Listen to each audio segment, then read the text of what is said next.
கிறிஸ்து பிரியமான சகோதர சகோதரிகளே, உங்கள் அனைவருக்கும் நம்முடைய பிதாவாகிய தேவனுடைய பரிசுத்த நாமத்தினாலும் நம்முடைய ஆண்டவரும் ரட்சகருமாக இருக்கக்கூடிய இயேசு கிறிஸ்துடைய இனிதான நாமத்தினாலும் கிருபையும் சமாதானமும் பெருகிறது என்ற அன்பின் நல்வாழ்த்துக்களை உங்களுக்கு தெரிவித்துக் கொள்கிறேன். அநேக நாட்களுக்காக தேவனுடைய கிருபை, அவருடைய இரக்கம் உங்களை எல்லாம் முகமுகமாக சந்திக்கவும், அவருடைய திவ்ய மகத்துவமுள்ள வார்த்தைகளை பகிர்ந்து கொள்ளவும் ஒரு நம்முடைய தகப்பன் ஒரு கிருபை பாராட்டி இருக்கிறாங்க. முதலாவது நம்முடைய பிதாவாகிய தேவனுக்கு இரட்சகர் மூலியமாக ஸ்துதியும் ஸ்தோத்திரமும் ஏற்றுக்கொள்கிறேன். விசேஷமாக மதுரையில் இருக்கக்கூடிய அன்பு சபையாருடைய நல்வாழ்த்துக்களை கூட உங்களுக்கு தெரிவித்துக் கொள்கிறேன். உங்களுடைய வாழ்த்துக்களையும் நான் அவர்களிடம் கொண்டு போய் சேர்த்து விடுகிறேன். ஆக்சுவலா இப்போ இந்த வயரை தாண்டி இப்படி வரும்போது என்ன ஃபீல் ஆகுதுன்னா, இப்போ எப்பவுமே இந்த மெமோரியல் சீசனா இருக்கிறதுனால இந்த கெதரோன் ஆறு வந்து ஞாபகம் வந்துருச்சு. இந்த கெத்செமனே போகும்போது ஆண்டவர் வந்து அந்த மேல் வீட்டு வயலேருந்து அப்படியே மெதுவாக ஒன்றா பார்த்துட்டே அப்படியே போகும்போது கிதரோன் ஆறு குறுக்க வரும். அதை தாண்டி தான் அவர் எங்கே போகணும் அப்படின்னா, அது கூட நீங்கள் ஒரு இது போட்டிருக்கீங்கன்னு நினைக்கிறேன் நான். இருக்குதுங்களா? ரைட். ஸோ இப்போ 9வது பாயிண்ட், ஒலிவ மலைக்கு பக்கத்திலே கெதரோன் ஆற்றை கடந்து அப்படின்னு இருக்கு இல்லையா? இப்படி தாண்டி தாண்டி போறாங்க இல்லையா அப்படின்னு நமக்கு அதான் ஞாபகம் வந்துச்சு. ஸோ ஏன் அப்படின்னா, தேவனுடைய பிள்ளைகள் இப்போ எந்த ஒரு காரியத்தை பார்த்தாலும் செய்தாலும் யோசித்தாலுமே எப்படிதான் இருக்குது அப்படின்னா அந்த நாட்கள்ல இந்த மாதிரியான ஒரு அனுபவங்கள் தான் அவங்களுக்கு கிடைக்குது. ஸோ இது வந்து அவங்களை நிச்சயமா என்ன பண்ணணும்னா கர்த்தருடைய சமூகத்திலே இருக்கப்படும் அப்படின்றதுல எந்த ஒரு மாற்றமும் இல்லை. இப்போ கூட நம்ம சீசனுக்கு ஏற்ற மாதிரி தான் சப்ஜெக்ட்லாம் என்ன பண்ணிட்டு இருக்கிறோம், பார்த்துட்டு இருக்கிறோம். அதனால பிரதர் வந்து உயிர்த்தெழுதல் பத்தி நீங்க சொல்லுங்க அப்படின்னா, இப்போ எல்லாரும் குருத்து ஞாயிறு கொண்டாடிட்டு இருக்கும்போது நம்ம எதை பார்த்துட்டு இருக்கிறோம்? உயிர்த்தெழுதலை குறித்து நம்ம என்ன பண்ணிட்டு இருக்கிறோம்னு பார்த்துட்டு இருக்கிறோம். அன்புக்குரிய சோர்ஸ்ல அது நம்ம பார்க்கறதுக்கு தலைப்பு வந்து 3 உயிர்த்தெழுதல்கள் அப்படின்ற ஒரு தலைப்புல நம்ம பார்க்கிறோம். சரிங்களா? 3 உயிர்த்தெழுதல்கள்னா என்னது? உங்களுக்கு என்ன தோணுது? 3 உயிர்த்தெழுதல்கள் அப்படின்னு சொன்ன எத்தனை உயிர்த்தெழுதல் இருக்கு? 4 இருக்கு. 4 இருக்கு. சரியா? என்னென்ன? சபை, திரள் கூட்டம், முற்பிதாக்கள், உலக ஜனங்கள். இந்த 4 வந்து உயிர்த்தெழுதல் இருக்கு அப்படின்றது நம்ம பார்க்கிறோம். சரிங்களா? இதுல திரள் கூட்டம் உயிர்த்தெழுதலை குறித்து நேரடியாக வசனம் இருக்குதா அப்படின்னு கேட்டா என்ன சொல்லுவீங்க? திரள் கூட்டத்தை குறித்து, திரள் கூட்டம் ஆனா எதுக்குரியவர்கள் அப்படின்னு பாத்தீங்கன்னா பார்த்துக்குரியவர்கள் தான். அவர்கள் சிங்காசனத்துக்கு முன்பாக அவர்கள் சேவிக்கிறவர்களாக இருக்கிறார்கள். அப்படி இருக்கும் பொழுது ஆனா நேரடியாக என்ன இல்லை அப்படின்னா வசனங்கள் இல்லை. ஆனா நேரடியாக வசனங்கள் இருக்கக்கூடிய உயிர்த்தெழுதல் எது அப்படின்னு பாத்தீங்கன்னா ஒரு 3 விதமான உயிர்த்தெழுதல்கள். இந்த 3 விதமான உயிர்த்தெழுதல்களும் நம்முடைய ஆண்டவராக இயேசு கிறிஸ்து முதலாம் வருகையில அவர் அநேக அற்புதங்களை அவர் செய்தார் இல்லையா? அப்படி அநேக அற்புதங்கள் செய்யும்போது அவர் எத்தனை பேரை உயிர்த்தெழுப்பினார் தெரியுமா? லாசரு, ஒரு யாரு ஒன் கேர்ள் அது. அப்புறம் என்ன நிறைய லாங்குவேஜ் வரும் போல. வேற ஒரு தபித்தாலா, தபித்தால வந்து எடுத்தது வந்து பேதுரு. சரிங்களா? பவுல் வந்து ஐதிக்கு அந்த பையன் வாலிபன் ஒருத்தன். நான் கேட்கறது நம்ம தலைன்னு உங்களுக்கு யார் ஞாபகம்? வேற யாரும் வரல இல்ல? ரைட். சரி, இப்ப என்ன அப்படின்னா லாசர் சொல்லிட்டீங்க, ஒரு கேர்ள் சொன்னீங்களா? வேற யாரு மகன்? ஒரு அம்மாவோட மகன், ஒரு விதவையினுடைய மகன் அப்படின்றத நம்ம பார்க்கிறோம். சரிங்களா? ஸோ இப்போ ஆண்டவர் நிறைய அற்புதங்கள் செய்தாரு. ஆனா உயிர்த்தெழுதல் மட்டும் எத்தனை தான் செஞ்சாருன்னா 3 தான் செஞ்சாரு. சரிங்களா? வேற கூட உயிர்த்தெழுதல் செஞ்சிருக்கலாம். ஆனா ரெக்கார்டு நமக்கு எதுதான் இருக்கு? 3 தான் இருக்கு. அதே மாதிரி அவரு ஒரு இடத்துக்குலாம் போயிருக்கும் போது சுத்தி ஜனங்கள் வந்து ஃபுல்லா வந்து இவரை கவர் பண்ணிட்டாங்க. நிறைய பேர் கவர் பண்ணிட்டாங்க. ஒரு வசனம் எப்படி, லூக்கால ஒரு வசனம் எப்படி இருக்குன்னா, வந்த அத்தனை பேரையும் குணமாக்குனாருன்னு இருக்கும். ஆக்சுவலா அதெல்லாம் லிஸ்ட் கிடையாது. ஒருத்தருக்கு என்னென்ன இருந்துச்சுலாம் கிடையாது. அந்த மொத்த கிரௌடையுமே குணமாக்கிட்டுலாம் கடந்து போயிருக்காரு. அப்படிலாம் வந்து பண்ணும்போது உயிர்த்தெழுதல் மாத்திரம் 3 தான். சரிங்களா? அப்படி இருக்கும்போது அன்புக்குரிய சகோதரர்களே, இப்பதான் நம்ம ஒரு முந்தானத்து நம்ம என்ன பண்ணினோம் அப்படின்னு கர்த்தருடைய அந்த பந்திக்குள்ள நம்ம கடந்து போனோம். இப்போ அதுல அநேக தியானங்கள் எடுத்துக்கிறதுக்கு முன்னாடி இப்ப நம்ம எடுத்துக்கக்கூடிய ஒரு தியானம் எது அப்படின்னு பாத்தீங்கன்னா, உயிர்த்தெழுதல் பத்தினது. இப்போ நீங்க இந்த ஆராதனை முடிஞ்ச பின்னாடி வீட்டுல போயிட்டு ஒரே ஒரு அதிகாரத்தை ஃபர்ஸ்ட்ல இருந்து கடைசி வரைக்கும் மெதுவா ஒவ்வொரு வரி வரியா உட்காந்து படிச்சிருங்க. அது எந்த அதிகாரம் அப்படின்னா 1 கொரிந்தியர் புஸ்தகம் 15வது அதிகாரம். சரிங்களா? 1 கொரிந்தியர் புஸ்தகம் 15வது அதிகாரத்தை நீங்க படிச்சு பார்த்தீங்கன்னாலே உங்களுக்கு வந்து அதை ஒரு கிட்டத்தட்ட ஒரு பெரையன் மாதிரி படிங்க. படிக்கிறதுனா எப்படின்னா சாதாரணமா படிக்கக்கூடாது. ஒவ்வொரு வசனத்தையும் பெரையா பட்டணத்தார் எப்படி படிச்சிருப்பாங்களோ அந்த மாதிரி நம்ம என்ன பண்ணணும்னா படிச்சோம்னா இன்றைய நாள் உயிர்த்தெழுதலுக்குரிய இந்த ஒரு நாட்கள்ல அதுக்குரிய ரகசியங்களை இன்னும் அந்த வெளிச்சம் நமக்கு அதிகமாக கிடைக்கும். சரிங்களா? சோ அன்புக்குரிய சகோதரர்களே, அதுல ஒரே ஒரு வசனம் மட்டும் வாசிக்கலாம். புஸ்தகத்துல 15வது அதிகாரம் 14வது வசனம் வாசிங்க. 15ஆம் அதிகாரம் வசனம் 14. கிறிஸ்து எழுந்திருக்கவில்லை என்றால் எங்கள் பிரசங்கம் விருதா, உங்கள் விசுவாசமும் விருதா. கிறிஸ்து எழுந்திருக்கவில்லை என்றால், அதான் மரித்தோரிலிருந்து எழுந்திருக்கவில்லை என்றால் எங்கள் பிரசங்கமும் விருதா, உங்களுடைய விசுவாசமும் விருதா அப்படின்னு சொல்றாரு. அப்படின்னா ஆண்டவர் மரிச்சது எவ்வளவு முக்கியமான ஒரு காரியமோ அதே போல அவருடைய உயிர்த்தெழுதலும் அவ்வளவு முக்கியமான ஒரு காரியம். அவர் உயிர்த்தெழுகல அப்படின்னா நாம யாருமே என்ன பண்ண மாட்டோம் அப்படின்னா உயிர்த்தெழுதலை குறித்து நம்ப மாட்டோம், நம்பவே மாட்டோம். அதனாலதான் 40 நாட்கள் அவர் வந்து தன்னுடைய சீசருக்கு தான் உயிரோடு இருப்பவராக அவர் காண்பித்தார். எத்தனை முறை காட்சி கொடுத்தாரு உங்களுக்கு தெரியுமா? 11 முறை அவர் என்ன பண்ணிருக்காரு, காட்சி கொடுத்திருக்காரு. எது 11 முறைன்னா என்னென்ன அப்படின்றத நீங்க ஹோம்ஒர்க்கா என்ன பண்ணிக்கோங்க, வீட்டுல வச்சுக்கிட்டு 1 கொரிந்தியர் 15ஆம் அதிகாரம் படிச்சு முடிச்சுட்டு, அது மட்டும் இல்லாம உங்களுக்குன்னு ஏதாவது வாட்ஸ்அப் குரூப் ஆரம்பிச்சிருக்கீங்களா? அந்த குரூப்ல 11 என்ன பண்ணிருங்க, போட்டுருங்க. யாரு ஃபர்ஸ்ட் போடுறாங்கன்னு பாப்போம். வீட்டுக்கு போயிட்டு யார் 11 காட்சிகளையும் எழுதி அனுப்புறா அப்படின்றத பாத்துக்கலாம். சரிங்களா? நான் கேட்பேன் போன் பண்ணி. அன்புக்குரிய சகோதரர்களே, இப்போ கிறிஸ்து மரித்தோர்ந்து எழுந்திருக்கிறது அவ்வளவு ஒரு முக்கியமான ஒரு காரியம். சரிங்களா? சோ இப்படி பார்க்கும்போது நாமளும் நம்முடைய உயிர்த்தெழுதலை குறிச்சும் மற்ற உயிர்த்தெழுதல் குறிச்சும் பார்க்கறதுக்காக தான் இப்ப நம்ம எந்த பாடத்துக்குள்ள வந்திருக்கோம்னா இந்த 3 உயிர்த்தெழுதல்கள் அப்படின்ற ஒரு பாடத்துக்குள்ள வந்திருக்கிறோம். சோ இப்ப நம்ம பார்த்த மாதிரி இப்ப இந்த வசனம் யாருடைய உயிர்த்தெழுதலை குறித்து சொல்லுது அப்படின்னு வாசிக்கலாம். வெளிப்படுத்துற விசேஷம் 20வது அதிகாரம் 6வது வசனம். முதலாம் உயிர்த்தெழுதலுக்கு பங்குள்ளவன் பாக்கியவானும் பரிசுத்தவானுமா இருக்கிறான். இவர்கள் மேல் 2ஆம் மரணத்திற்கு அதிகாரம் இல்லை. இவர்கள் தேவனுக்கும் கிறிஸ்துவுக்கும் முன்பாக ஆசாரியராய் இருந்து அவரோட கூட 1000 வருஷம் அரசாடுவார்கள்.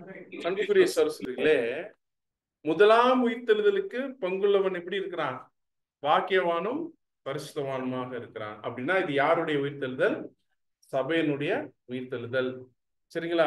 இப்போ அடுத்த உயிர்த்தெழுதல் யாருது அப்படின்னா முற்பிதாக்களுடைய உயிர்த்தெழுதல். முற்பிதாக்களுடைய உயிர்த்தெழுதுக்கான வசனம் எங்க இருக்கு? முற்பிதாக்கள் பத்தி எங்க எழுதப்பட்டிருக்கோ அங்க இருக்கு. சரிங்களா? எல்டர்ஸ்லாம் பதில் சொல்லக்கூடாது. சரிங்களா? எபிரேயர் புஸ்தகத்துல இருக்கு முற்பிதாக்கள் பத்தி. எந்த அதிகாரத்துல இருக்கு?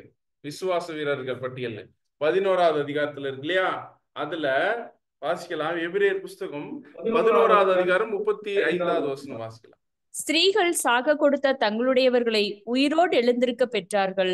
வேறு சிலர் மேன்மையான உயிர்த்தல்களை அடையும்படி விடுதலை பெற சம்மதியாமல் பார்த்ததுக்கு உயிர்த்தெழுதலுக்கு என்ன பேரு? முதலாம் உயிர்த்தெழுதல்.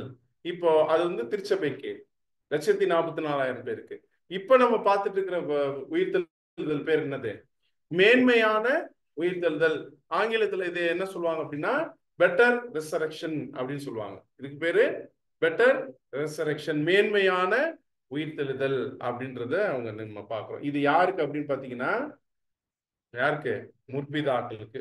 முற்பிதாக்கள் லிஸ்ட் எங்க இருந்து ஆரம்பிக்குது? இல்ல அது கரெக்ட். எப்ரேயர்ல இருந்தே சொல்லுங்க. முற்பிதாக்கள் ஃபர்ஸ்ட் எங்க இருந்து ஆரம்பிக்குது? ஆபேல்ல இருந்தே முற்பிதாக்கள் லிஸ்ட் என்ன ஆரம்பிக்குது? யார் வரைக்கும் முடியுது? யோவான் ஸ்நானகன்ட்ட வந்து முடியுது. சரிங்களா? இப்போ இதுல யார் ஃபர்ஸ்ட் உயிர் தெழுவா அப்படின்னு எங்க இருக்கு?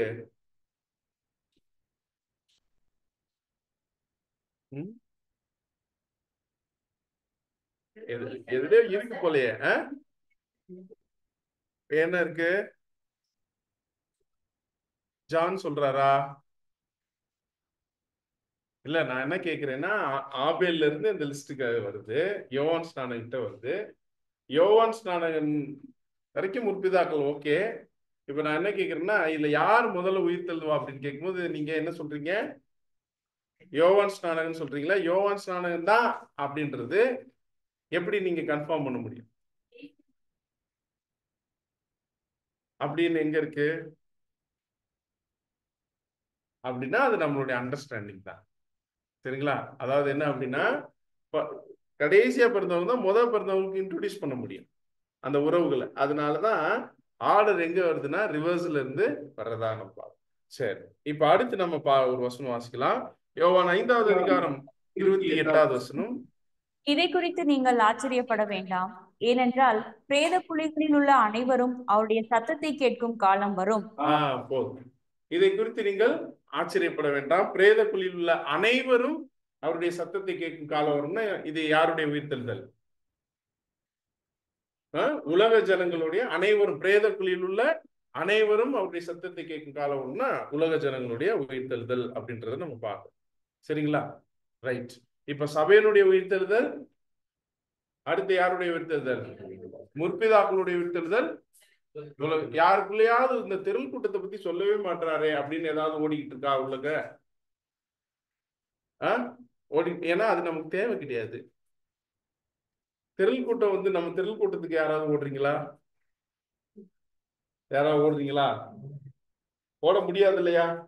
ஓடவும் முடியாதான். அதுக்கு பிரதரே சொல்லிட்டாரு, திரள் கூட்டத்துக்காக ஓடுற மாதிரி எந்த ஒரு வசனமும் ஆண்டவர் என்ன பண்ணல, நீங்கள் திரள் கூட்டத்துக்காக அழைக்கப்பட்டிருக்கிறீர்கள் அப்படின்னு எதுவுமே என்ன பண்ணல, அவர் சொல்லவே இல்லை. சரிங்களா? அப்படின்னு போது அதை பத்தி நீங்க எதுவும் மைண்டுக்குள்ள குறுக்குறுன்னு என்ன பண்ண வேணாம், யோசிக்க வேணாம். இப்ப நாம வந்து எதை பத்தி பார்க்க வந்திருக்கிறோம்னா முதலாம் உயிர்த்தெழுதலுக்காக தான் நாம அழைக்கப்பட்டிருக்கோம். கரெக்டுங்களா? சரி, இப்போ நாம எப்போ மரிச்சு எப்போ உயிர்த்தெழுவோம்? இமை பொழுதுல, அதாவது நம்ம இந்த உடல் உளுந்தவனையும் உடனே நம்ம என்ன பண்ணிடுவோம்? உயிர் தெழுந்துருவோமா?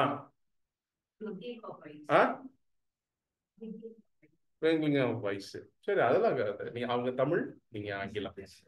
சரிங்களா? அவ்வளவுதான் வித்தியாசம். அதே பதில் தான் சொல்லியிருக்கீங்க. இப்ப இதுல என்ன அப்படின்னா, அப்ப மரிச்ச பின்னாடிதான் நம்ம எல்லாரும் என்ன பண்ண போறோம்? உயிர் தெழுப்ப போறோம். ராங். டோட்டலா டாக்டரினே ராங்.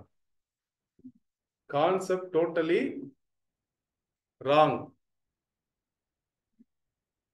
மரிச்சாதானே உயிர் தெழுக்க முடியும். மரிச்சாதானே உயிர் தெழுக்க முடியும். அப்படின்னா நாம இன்னும் மரிக்கல. மரிக்கும் போதுதான் நம்ம என்ன பண்ணுவோம்? இப்ப அப்படி வரும்போதுதான் இப்ப என்ன ஆகுது அப்படின்னு பாத்தீங்கன்னா அந்த ஒரு கான்செப்ட் வருது. இப்ப நம்ம மரிச்சிட்டோமா இல்லையா? மரிச்சிட்டோம். மரிச்சிட்டோம். எப்ப மரிச்சோம்? உடன்படிக்கை எடுக்கும் போது மரிச்சிட்டோம். இப்ப நமக்கு ஒரு ஜீவன், மரிச்ச பின்னாடி ஒரு ஜீவன் கிடைக்கணும் இல்லையா? அதான் உயிர். எந்த உயிர்? பரலோகத்துக்கு போறதுக்கான ஒரு உயிர் இருக்கு இல்லையா, அந்த உயிர் நமக்கு கிடைச்சிருக்கணும் இல்லையா. இந்த உயிரை வளர்த்தெடுத்து அவர் ஸ்டாண்டர்டு கொண்டு வர்றதுக்காக ஒரு வாடகை வீடு தான் இந்த சரீரம். ஏற்கனவே நம்ம வச்சிருக்கிற சரீரம்ன்றது ஒரு வாடகை வீடு. ஆனா நம்முடைய மொத்த கான்செப்டையும் நம்ம என்ன பண்ணிட்டோம்னா கொண்டுட்டோம். பழைய மனுஷன் என்ன பண்ணிட்டோம், கொண்டுட்டோம். இப்போ ஒரு புது சிருஷ்டின்ற ஜீவனை தான் என்ன பண்ணியிருக்கிறோம், நம்ம வாங்கியிருக்கிறோம். சரிங்களா. இதை வளர்த்து எடுக்கிறதுக்காக நம்ம இப்போ வந்து இருக்கிறோம். அப்படின்னா உயிர் கிடைச்சிருச்சு, எழுதல் இன்னும் என்ன ஆகலாம், நடக்கல. நம்ம உயிர்த்துட்டோம். ஆக்சுவலா உயிர் கிடைச்சிருச்சு. ஏன்னா மரிக்கும் போது இன்னொரு உயிர் என்ன இருந்திருக்கணும், கொடுக்கணும் இல்லையா. அதுக்காக தானே ஆண்டவருடைய ஈடுபலி. ஈடுபலி விசுவாசிட்டாலே நமக்கு என்ன வந்துடணும், உயிர் கிடைச்சிடணும் இல்லையா. அந்த இதுல வந்து கிடைச்சிச்சு. ஆனா நம்ம இன்னும் எழுகல. உயிர் தான் வந்து உயிர்த்து எழுதல், ரெண்டு உயிர்த்து கூட்டல் எழுதல். அப்படின்னா எப்ப நமக்கு ஜீவன் கிடைச்சிச்சு அப்படின்னா, வசனம் சொல்லுது 1 யோவான் புஸ்தகம் 5வது அதிகாரம் 12வது வசனம் வாசிக்கலாம். 1 யோவான் 5ஆம் அதிகாரம் வசனம் 12. குமாரனை உடையவன் ஜீவனை உடையவன், தேவனுடைய குமாரன் இல்லாதவன் ஜீவன் இல்லாதவன். குமாரனை உடையவன் ஜீவனை உடையவன், தேவனுடைய குமாரன் இல்லாதவன் ஜீவன் இல்லாதவன். அப்படின்னா நாம குமாரனை உடையவர்களா, உடையவர்களா? அப்படின்னா நமக்கு இப்ப என்ன இருக்கு, ஜீவன் இருக்கு. அப்ப உயிர் மட்டும் கிடைச்சிருச்சு. நம்ம மரிச்சிட்டோம். நம்ம வந்து நமக்கு ஜீவன் மட்டும் கொடுத்துட்டாரு. எதனாலன்னா நம்ம குமாரனை உடையவர்களாக இருந்ததுனால ஜீவன் கிடைச்சிருக்கு. இப்போ உயிர் மட்டும் வந்திருக்கு, இன்னும் எழுதல் என்ன ஆகல, நடக்கல. புரியுதுங்களா? சோ இந்த உயிர்த்தெழுதல் அப்படின்ற விஷயத்தை தான் கிரேக்க வார்த்தை, இந்த உயிர்த்தெழுதல் அப்படின்றதுக்கான கிரேக்க வார்த்தை என்ன அப்படின்னு பாத்தீங்கன்னா அனஸ்தாசிஸ். அப்படின்னா மீண்டும் எழுந்து நிற்பது அப்படின்னு அர்த்தம். உயிர்த்தெழுதுனா உயிர் மட்டும் கிடைக்கிறது கிடையாது, உயிர் கிடைக்கும். அதுக்கப்புறம் அவங்க என்ன பண்ணுவாங்கன்னா அந்த கிடைச்ச அந்த உயிருக்கு தக்கிற மாதிரி கீழ்ப்படிதலை காமிப்பாங்க. அந்த கீழ்ப்படிதல் அவங்க பூர்ணமாகும் பொழுது அவர்களுடைய எழுதல், அக்செப்டன்ஸ் என்ன ஆகும்னா நடக்கும். புரியுதுங்களா? சோ வாசிங்க சிஸ்டர், இருந்தது வாசிங்க. உயிர்த்தெழுதல் என்பதற்காக பயன்படுத்தப்பட்ட அனாஸ்டாசிஸ் என்ற கிரேக்க வார்த்தை ஸ்ட்ராங்ஸ் 386 குறிப்பிடப்பட்டுள்ளது. இதற்கு மீண்டுமாக எழுந்து நிற்பது என்று பொருள். மரணத்திலிருந்து உயிர்த்தெழுவது என்றால் ஜீவனுக்கு மீண்டும் எழுந்திருப்பதாகும். உயிர்த்தெழுதல் என்ற வார்த்தை பழைய ஏற்பாட்டில் காணப்படாமல் இருந்தாலும் திரும்புதல் என்ற வார்த்தையும் அதே பொருளை கொண்டுள்ளது. அனஸ்டாசிஸ் என்ற கிரேக்க வார்த்தைக்கும் ஸ்ட்ராங்ஸ் 7725 இருந்து வரும் வார்த்தையும் ஒரே அர்த்தத்தை கொண்டுள்ளது. திரும்ப வருதல், திரும்ப கொடுத்தல் அல்லது புதுப்பித்தல் என்ற பொருள்படுகிறது. அனஸ்தாஸ் இதை மட்டும் நீங்க மைண்ட்ல வச்சுக்கோங்க. மீண்டுமாக எழுந்து நிற்பது அப்படின்றது ஒரு காரியம். இப்ப ஏன்னா உயிர் கிடைச்ச முன்னாடி எழுகிறதுக்கு ஒரு ஸ்டேஜ் இருக்கு, நிக்கிறதுக்குன்னு ஒரு ஸ்டேஜ் இருக்கு. சரிங்களா? இதைத்தான் நம்ம என்ன பண்றோம் அப்படின்னு பாக்குறோம். உயிர்த்து பிளஸ் எழுது. இப்ப நமக்கு என்ன நடந்திருக்கு, உயிர்த்தெழுதல் நடந்துச்சா, உயிர்த்து நடந்துருச்சா? உயிர்த்து நடந்துச்சு. எழுதல் என்ன ஆயிட்டு இருக்கு, நடந்துகிட்டே இருக்கு. சரிங்களா? அப்படின்னா நாம ஆக்சுவலா என்ன ஆயிட்டோம் அப்படின்னா, என்னைக்கு ஞானஸ்தானம் எடுத்தோமோ நம்முடைய பழைய மனுஷனை சாவடிச்சுட்டு புது சிருஷ்டியை நம்ம என்ன பண்ணிருக்கிறோம்னா வாங்கியிருக்கிறோம். அது வந்து அந்த அந்த அந்த இப்போ நம்ம எந்த ஸ்டேஜ்ல இருக்கோம் நம்ம தான் முடிவு பண்ணிக்கணும். அந்த பாப்பாவா இந்த பாப்பாவா? சரிங்களா? இல்லன்னா நடுவுல இருக்கிற அந்த சிரிச்சுக்கிட்டு இருக்கே அந்த பாப்பாவா? இதுல யார் நம்ம? இப்பதான் உயிர் வாங்கின ஸ்டேஜ்ல இருக்கேன் பிரதர், இன்னும் எந்திரிக்கலாம் இல்ல. எந்திரிக்க ட்ரை பண்றேன் கீழே விழுகிறேன், ட்ரை பண்றேன் கீழே விழுகிறேன் அப்படின்றதெல்லாம் நீங்க மெமோரியலுக்கு முன்னாடி நிறைய ஒப்பு கொடுத்துட்டீங்க. இப்ப மெமோரியலுக்கு அடுத்து இப்ப ஃப்ரெஷ்ஷா இருக்கா நம்முடைய சிந்தனை, ஆண்டவருக்குள்ள எல்லாம் சூப்பரா இருக்கா? இப்போ எந்த ஸ்டேஜ்ல இருக்கீங்க சொல்லுங்க? எந்த பாப்பா இதுல?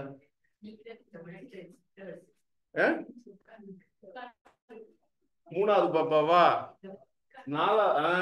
பாருங்க, இந்த ஸ்டேஜ்கிட்ட வந்துட்டீங்க. இப்ப அடுத்து இது ஒண்ணுதான் பாக்கி. சரிங்களா? அது போயாச்சுன்னா எங்க போயிடலாம். இப்ப உயிர்த்து அப்படின்னா அன்புக்குரிய சார் சொல்றீங்களே, இப்போ உயிர்த்து அந்த உயிர் கொடுத்தது தேவனுடைய கிருபை. எழுதல் அப்படின்றது நம்மளுடைய கீழ்ப்படிதல். இப்போ இந்த உயிர்த்து மட்டும்தான் அவர் செய்ய முடியும். எழுதல் அவரால் என்ன பண்ண முடியாது, செய்ய முடியாது. எழுதல் பார்ட்டை யார் தான் செய்யணும்? நாம தான் செய்யணும். புரியுதுங்களா? அப்படின்னா இப்ப பாருங்க, எல்லாரும் அடுத்த வாரம் ஈஸ்டர் கொண்டாடி ஹாப்பி ஈஸ்டர்லாம் மெசேஜ் நமக்கு வரும், சரிங்களா?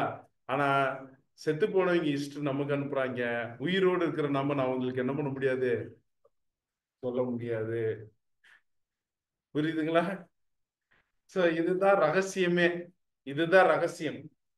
அதனால அன்புக்குரிய சகோதரர்களே, இப்போ நம்ம இந்த பேசிக்கான இந்த கான்செப்டை ஃபர்ஸ்ட் நம்ம டாக்டர் தெரிஞ்சு வச்சுக்கிட்டு, இப்போ நம்ம ஆண்டவருடைய லைஃப்ல நடந்த அந்த ஒரு 3 விதமான உயிர்த்தெழுதல்ல முதல் உயிர்த்தெழுதலுக்குள்ள நம்ம போயிடலாம்.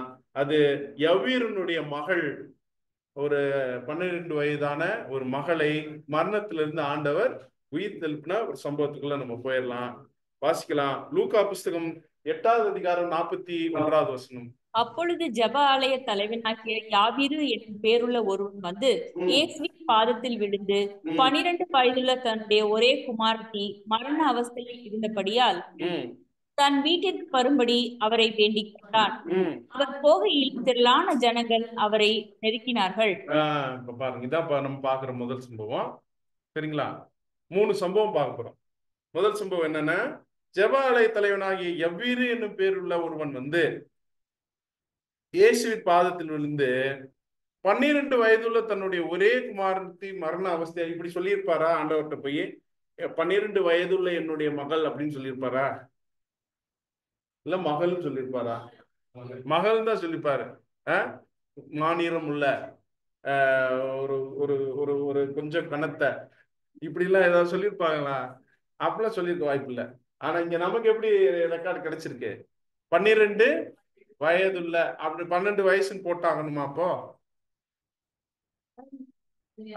ஆமா போட்டாகணும்னு சொல்லுங்க. ஆமா, 12 வயசுன்னு என்ன பண்ணி ஆகணும்? போட்டுதான் ஆகணும். யாருக்காக? நமக்காக, சரிங்களா? தன் வீட்டுக்கு வரும்படி அவரை வேண்டிக் கொண்டான். அவர் போகையில் திரளான ஜனங்கள் அவர் என்ன பண்றாங்க, நெருக்கினார்கள், சரிங்களா? சோ இப்போ அவர் இப்படி பேசி கொண்டிருக்கும் போது வாசிக்கலாம் தொடர்ந்து. அவர் இப்படி பேசிக் கொண்டிருக்கையில் ஜெப ஆலய தலைவனுடைய வீட்டிலிருந்து ஒருவன் வந்து அவனை நோக்கி, உம்முடைய குமாரத்தி மரித்து போனால் போதகரை வருத்தப்படுத்த வேண்டாம் என்றான். இப்ப என்ன நியூஸ் வந்துருச்சு? ஃபர்ஸ்ட் மரண அவஸ்தைன்னு தானே சொன்னாரு. என்ன சொன்னாரு? செத்து போயிட்டான்னு சொன்னாரா? இல்ல, என்ன சொல்ற, மரண அவஸ்தையில் இருக்கிறா அப்படின்னு சொல்லும் போது இப்ப கரெக்டா என்ன சொல்றாங்கன்னா, குமாரத்தி என்ன எப்படி இருக்கும், அவங்க அப்பாவுக்கு எப்படி இருக்கும், எப்படி இருந்திருக்கும்? வந்து கூப்பிட்ட இடத்துல வந்து செத்து போயிட்டா நியூஸ் வந்ததுக்கு இவரு ஹோப்பே விட்டுருப்பாரு. யார் விட்டுருப்பா? அவங்க அப்பா விட்டுருப்பாரு. ஆண்டவர் என்ன ரிப்ளை பண்றாரு பாருங்க. பயப்படாத, எப்படி இருக்கும்? பயப்படாத, விசுவாசம்னா இது, அப்பொழுது அவள் ரட்சிக்கப்படுவாள் அப்படின்னு சொல்லிட்டு இப்ப என்ன பண்றாருன்னா அவரோடய அப்படியே போறாரு. சோ தொடர்ந்து வாசிங்க சிஸ்டர். 51வது வசனம். அவர் வீட்டில் வந்தபோது பேதுருவையும் யாக்கோபையும் யோவானையும் பெண்ணின் தகப்பனையும் தாயையும் தவிர வேறு ஒருவரையும் உள்ளே வர ஒட்டாமல். இப்ப ஏற்கனவே ஜனங்கள் நெருக்குனாங்களா? இப்ப ஆண்டவர் கூட எத்தனை பேர் இருக்கா? 12 சீசர்கள் இருக்கிறாங்களா? என்னங்க நான் தப்பா அது சொல்றேன்னா, எத்தனை சீசர்கள் ஆண்டவருக்கு? 12 பேர் இருக்காங்க. வெளியில வீட்டுக்குள்ள ஆண்டவர் இவர்களை தான் எப்பவுமே கூட்டிட்டு போவார் இல்லையா? ஏன் இவருங்க 3 பேரும் எப்பயுமே கூட்டிட்டு போறாரு? எப்ப பார்த்தாலும் உற்சாகமா இருக்காங்களா? கரெக்ட் தான். இப்போ ஆமா, ப்ரோஆக்டிவா இருப்பாங்க. இப்போ இதனாலதான் உங்களை கூட்டிட்டு போயிருக்கிறாரு. சோ உங்களுக்கு அதை அண்டர்ஸ்டாண்ட், அந்த ஏரியா போக தேவையில்லை. பேதுரு யாக்கோபு யோவானை கூட்டிட்டு பெண்ணினுடைய தகப்பனையும் தாயும் தவிர வேற யாரையும் உள்ளே வர விட்டாமல் இப்ப என்ன பண்றாரு அப்படின்னு பாத்தீங்கன்னா, என்ன சொல்றாரு? தொடர்ந்து வாசகம். எல்லோரும் அழுது அவளை குறித்து துக்கம் கொண்டாடுகிறதை கண்டு, அழாதேயுங்கள், அவள் மரித்து போகவில்லை, நித்திரையா இருக்கிறார் என்றார். கரெக்ட் தானா? கரெக்ட் தானா? அவர் என்னவா இருக்கிறாங்க? நித்திரையா இருக்கிறாங்க. உள்ளுக்கு என்ன பண்ணிட்டு இருக்காங்க? அதுக்குள்ளயும் அழுது துக்கம் கொண்டாடவே ஆரம்பிச்சிட்டாங்க. துக்கம் கொண்டாடினா அவங்க ஒரு ப்ரொசீஜர் இருக்கும் போல. ஃபர்ஸ்ட் இந்த மாதிரி ஒரு பாட்டை பாடணும், அந்த மாதிரி ஏதோ ப்ரொசீஜர் இருக்கும் போல. அந்த ப்ரொசீஜர் என்ன பண்ணிட்டாங்க, ஆரம்பிச்சிட்டாங்க. இப்படி ஆரம்பிக்கும் போது நித்திரையா இருக்கிறாள் அப்படின்னு சொன்னோன்னே எல்லாரும் என்ன பண்ணிட்டாங்க? எல்லாரும் என்ன பண்ணாங்க தெரியுமா? ஆச்சரியமாவை பார்த்தாங்க. இப்ப பாருங்க என்ன பண்ணிருக்காங்கன்னு. அவள் மரித்து போனாள் என்று அவர்கள் அறிந்ததினால் அவரை பார்த்து நகைத்தார்கள். ஆச்சரியமாப்பட்டாங்க. யாராவது சாவு வீட்டுல யாராவது இப்ப ஜோக்கே ஒருத்தர் அடிக்கிறாரு உள்ள வந்து, அந்த இடத்துல உடனே சிரிப்பு வருமா? கோவம் தான். எங்க வந்து நீ ஜோக் அடிச்சிட்டு இருக்கியா நீ?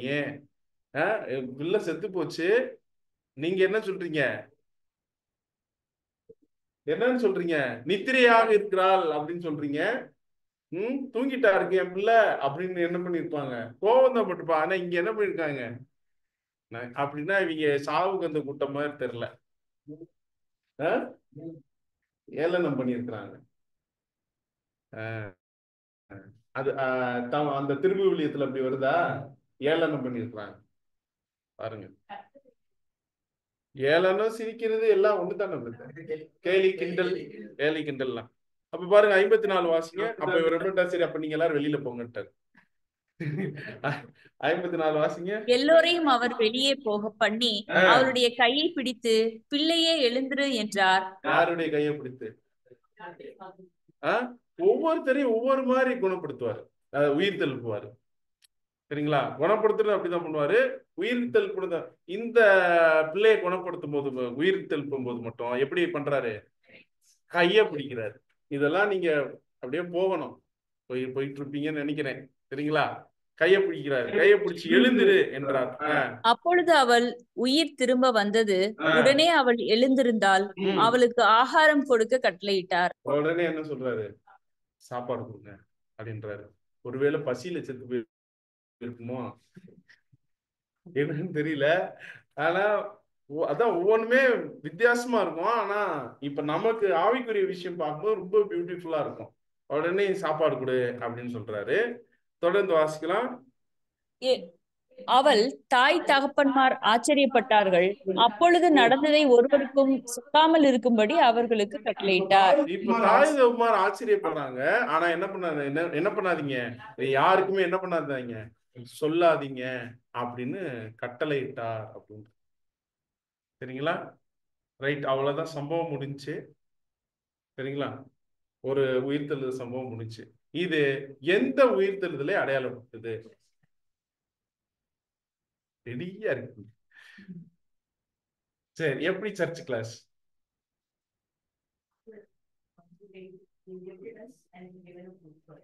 எனக்கு அந்நிய பாஷை வரும் தரப்படவில்லை. பரவாயில்ல, சொல்லுங்க, மறுபடியும் சொல்லுங்க, எனக்கு சரியா கேட்கல. ஓகே.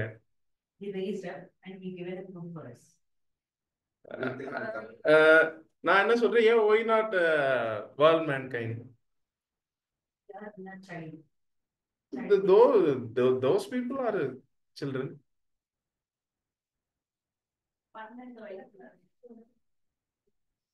ஏன் உலக ஜனங்கள் உயிர்த்தெழுதலா இருக்கக்கூடாது? வெளியே உலக ஜனங்கள் ஆல்ரெடி இருக்காங்க. இப்போ மோசமான சூழல் நான் மட்டும் நாம தான் இருக்கோம். யார் மோசமான சூழ்நிலை இருக்கா?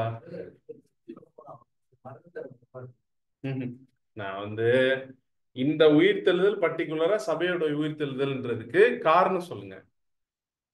சரி, ஃபர்ஸ்ட் ஒரு விஷயம் ஒத்துக்கிறேன், இது சபையோட உயிர்த்தெழுதல் தான். சரியா? ஆனா சொல்லுங்க. உலகத்தர உயிர்த்தெழுதல் இருந்தா இப்ப ஆல்ரெடி ஒரு உயிர்த்தெழுந்தாங்க, திரும்ப மறைத்து போவாங்க. திரும்ப அவங்களுக்கு இன்னொரு முறை உயிர்த்தெழுதல் வராது. பட் இதே நம்ம சபையார் உயிர்த்தெழுதல்னா இது இந்த கான்செப்ட் பிரகாரம் கரெக்டா பொருந்தும். இல்ல, கரெக்டா எனக்கு அந்த சீன் இருக்குல்ல, சீன்ல இருந்து தான் சொல்லணும்.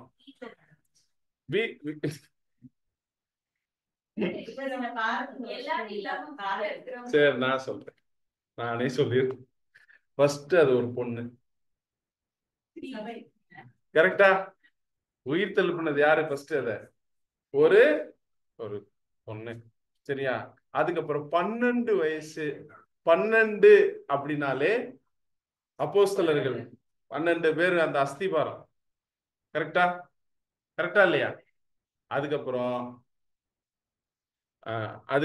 என்ன என்ன அப்படின்னு பாத்தீங்கன்னா கைய பிடிக்கிறாரு. ஒரு ஸ்திரீயோட கைய யார் தான் பிடிப்பா? பிரைட் தான் பிடிப்பாரு. மணவாளன் தான் மணவாட்டியினுடைய கரங்களை பிடிப்பாரு. நம்ம கைய பிடிச்சிட்டா பிடிக்க போறாரா? இல்ல நீட்டிகிட்டே இருக்காருன்னு தரமாட்டேன் அப்படின்னு நம்ம வந்து கையை பின்னாடி வச்சிருக்கோமா? கையை என்ன பண்ணிட்டாரு? பிடிச்சாரு. எப்போ பிடிச்சாரு? ஆமா, முதலாம் வருகையிலே பிடிக்க ஆரம்பிச்சிட்டாரு. முதலாம் வருகையிலே ஏன்னா இந்த இப்ப மங்களகரமான சினிமானால மியூசிக்லாம் வரும். ஐயா பிடிக்கும் போது மியூசிக் போடணும்ல. சரியா? மியூசிக் ஆஃப் ஆயிடுச்சா? ரைட். இப்ப என்ன அப்படின்னு பாத்தீங்கன்னா அப்பயே என்ன பண்ணிட்டாரு? கையை பிடிச்சிட்டாரு. திருப்பி ஒரு தடவை கையை பிடிக்க போறாரு. எப்போ கையை பிடிக்க போறாரு? நிச்சயதார்த்தத்துல ஒரு தடவை கையை பிடிக்கிறது ஒண்ணு இருக்கு, தாலி கட்டும் போது கையை பிடிக்கிறது ஒண்ணு இருக்கு இல்லையா? அப்போ திருமணம் வரப்போகுது. ஆட்டுக்குட்டியானுடைய கல்யாணம் வந்தது. அதுல நம்ம வந்து எல்லாரும் அவரோட சேர்ந்து கை கோர்க்க போறோம். சரியா? ரைட்டு. வேற என்ன? அவள் எழுந்திருந்தால் அவளுக்கு ஆகாரம் கொடுக்கணும். இது வந்து ஃபர்ஸ்ட் பாயிண்ட். என்னன்னா, அதாவது நம்ம உயிர்த்திட்டோமா? உயிர்த்தாச்சா? எழுந்திருந்தா என்ன ஆயிட்டு இருக்கு? நடந்துட்டு இருக்கா? அப்ப எழுதல் நடக்கணும்னு நமக்கு என்ன வேணும்? ஸ்ட்ரென்த் வேணும். கரெக்டா? இப்போ ஸ்ட்ரென்த்துக்கான ஆகாரங்கள் கொடுக்கப்பட்டு கொண்டிருக்கிறதா இல்லையா?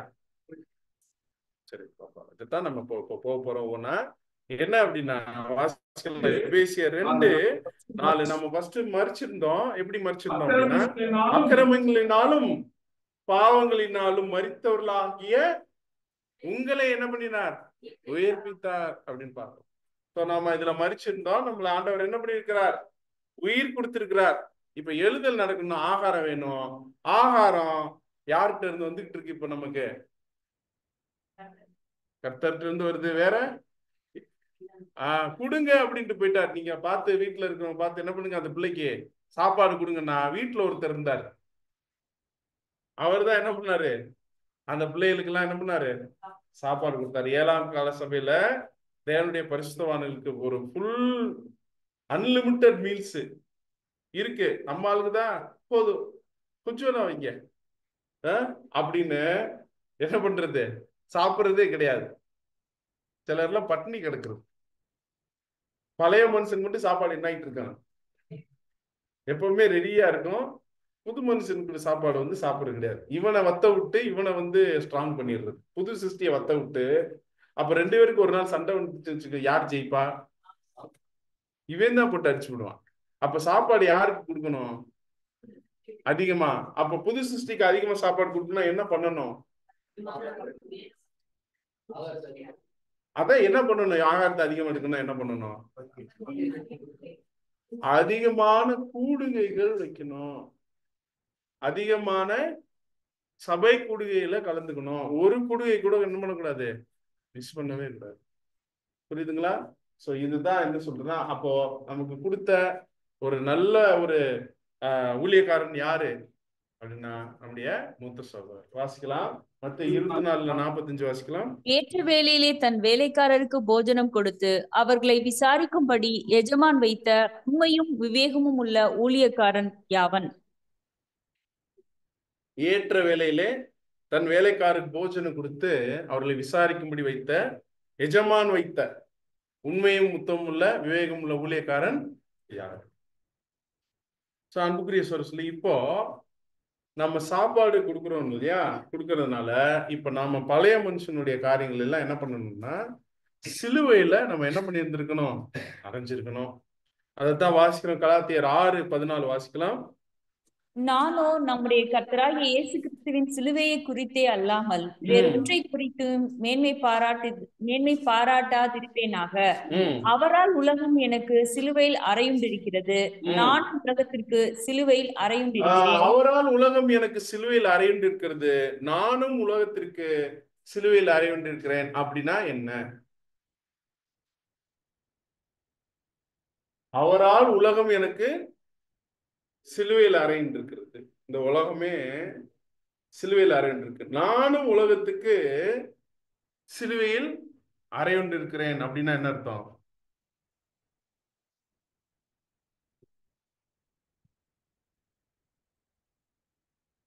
உலகம் உங்களை சிலுவையில் அறைஞ்சிருச்சா? எல்லாமே இவர் தான் பண்ண ஆக்ஷன் மாதிரி சொல்றாரு. நான் தான் பண்ணியிருக்கிறேன்றாரு. என்ன சொல்றாருன்னா, அவரால் உலகம் எனக்கு, என்னை பொறுத்த வரைக்கும் உலகமே, உலகத்தை நான் என்ன பண்ணிட்டேன்னா சிலுவையில் என்ன பண்ணிட்டேன், அடிச்சிட்டேன்.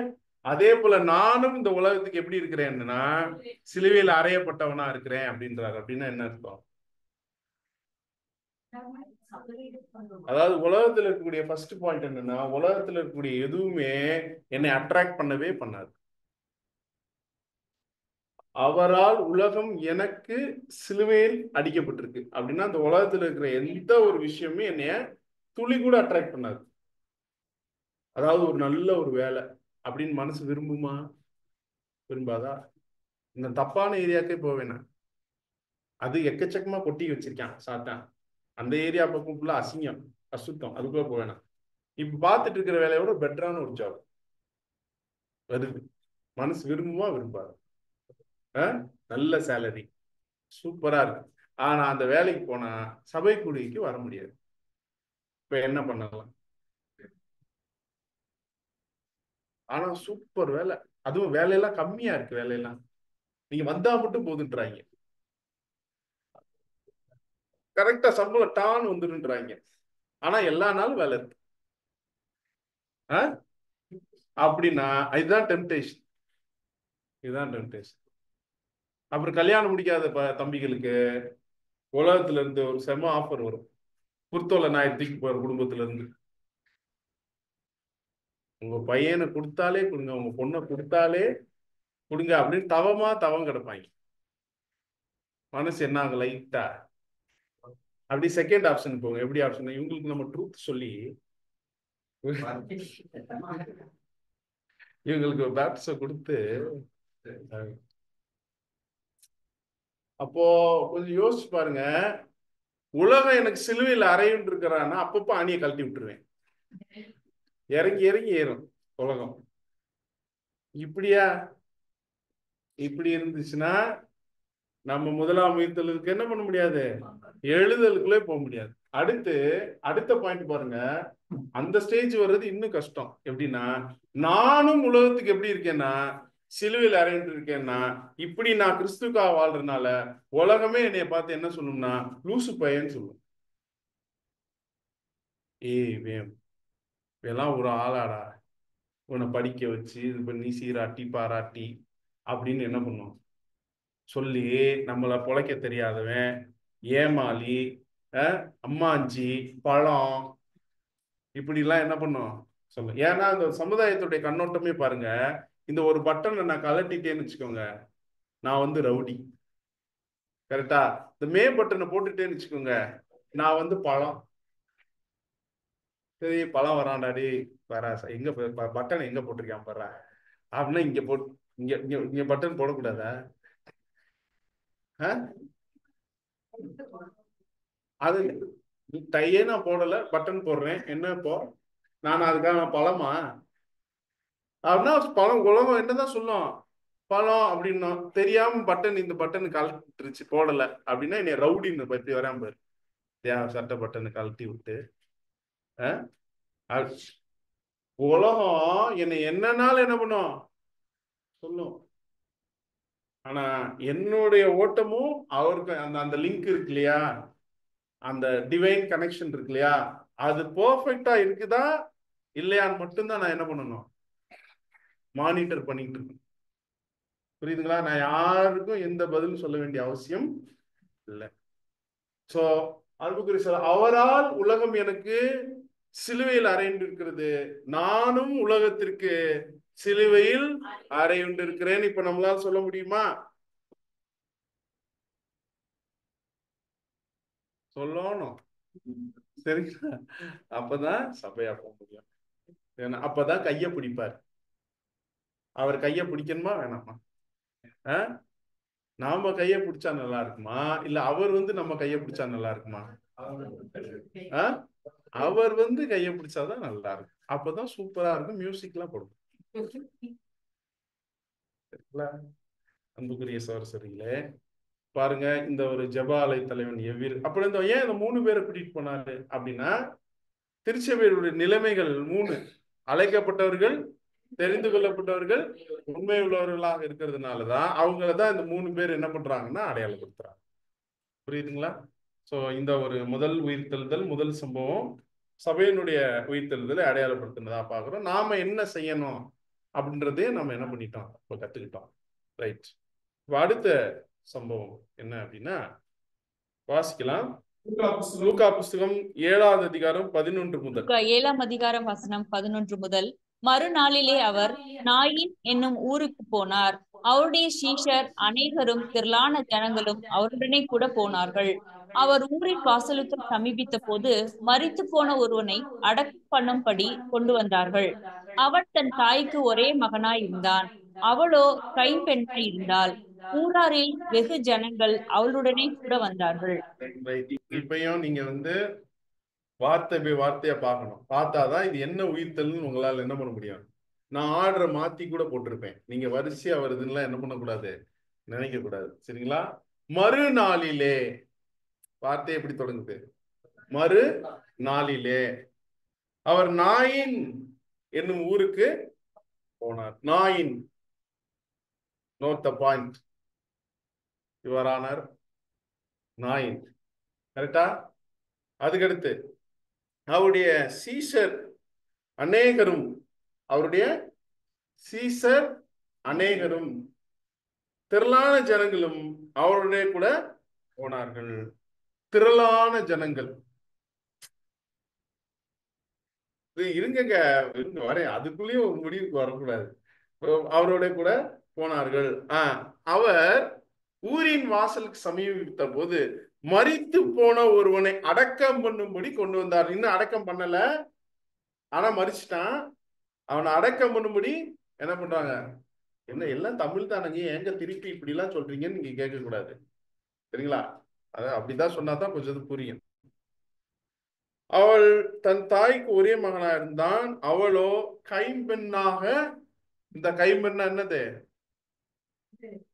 விதவையாக. ஊராரில் வெகு ஜனங்கள் அவளுடனே கூட வந்தார்கள். தொடர்ந்து வாசிக்கலாம். 13, 14, 15. கர்த்தர் அவளை பார்த்து அவள் மேல் மனதுருகி அழாதே என்று சொல்லி. இப்ப இங்க நிப்பாட்டலாம். ஃபர்ஸ்ட் சீன்ல யார் அப்ரோச் பண்ணா?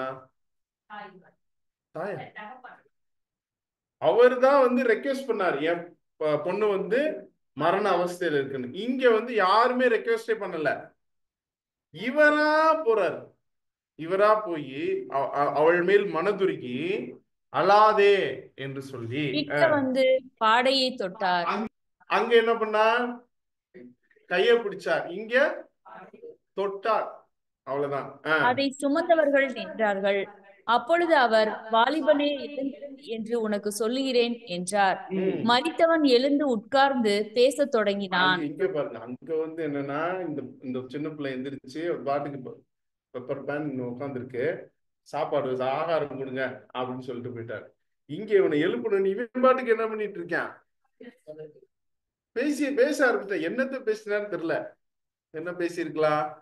உங்களை நான் எங்கேயோ பார்த்த மாதிரி இருக்க, நீங்க நாசரேத்தூர்ல அந்த ஏரியால அப்படின்ற மாதிரி பேசியிருப்பாரு. என்னன்னு தெரியல. தெரியல, ஏதோ பேசிட்டா. சரிங்களா? அப்போ அவனை அவன் தாயினிடத்தில் ஒப்புவித்தார்.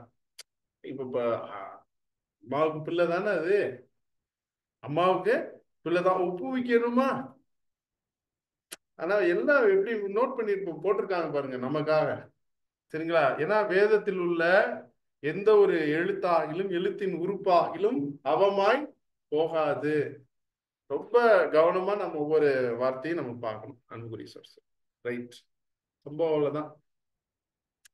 இது எந்த உயிர்த்தெழுதலை அடையாளப்படும்? பெட்டர் ரெசரக்ஷன், மேன்மையான உயிர்த்தெழுதல், முற்பிதாக்களுடைய உயிர்த்தெழுதல். எப்படி? Answer correct. They are given to the mother. Mother becomes in the position of mother.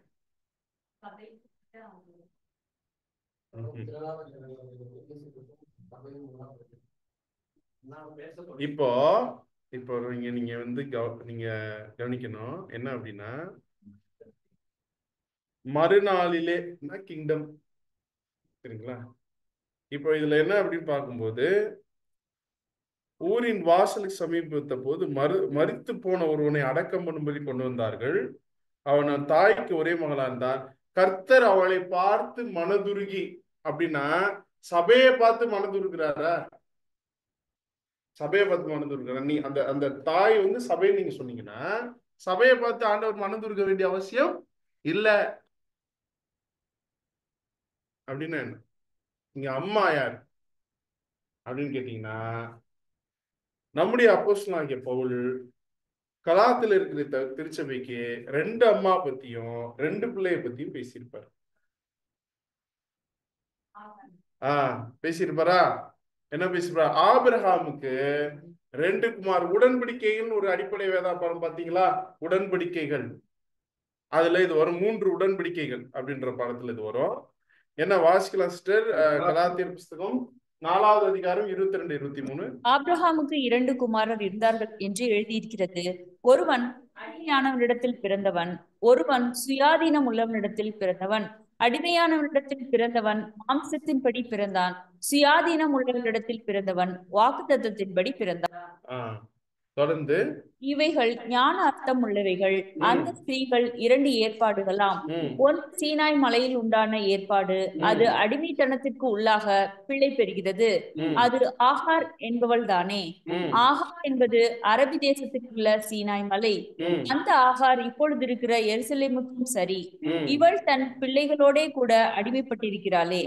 இப்போது இருக்கக்கூடிய எருசலேமுக்கு சரி, அவளுக்கு பிறந்த. அப்ப இந்த அம்மா 2 ஏற்பாடு. ஒண்ணு சீனாய் மலையில் உண்டான ஏற்பாடு. அப்படின்னா சீனாய் மலையில் உண்டான ஏற்பாடு எதுனா நியாயப்பிரமாண உடன்படிக்கை, அல்லது தேவன் இந்த இஸ்ரேல் ஜனங்களுக்கு கொடுத்த வாக்குத்தத்தம்.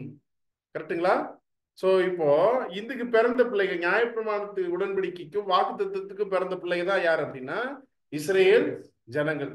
இஸ்ரேல் ஜனங்கள் மற்றும் முற்பிதாக்களுடைய ரெஸ்டோரேஷன் பத்தி இந்த 2வது உயிர்த்தெழுதல் என்ன பண்ணிட்டு இருக்குன்னா பேசிட்டு இருக்கு. ஏன் அப்படின்னா இங்க தாய் யாரு? தாய் என்ன எதுக்கு பிறந்தவங்கன்னு சொன்னேன் நான். இஸ்ரேல் ஜனங்கள் எதுக்கு பிறந்தவங்கன்னா நியாயப்பிரமாணத்துக்கு பிறந்தவங்கன்னா அம்மா யாரு? நியாயப்பிரமாணம்.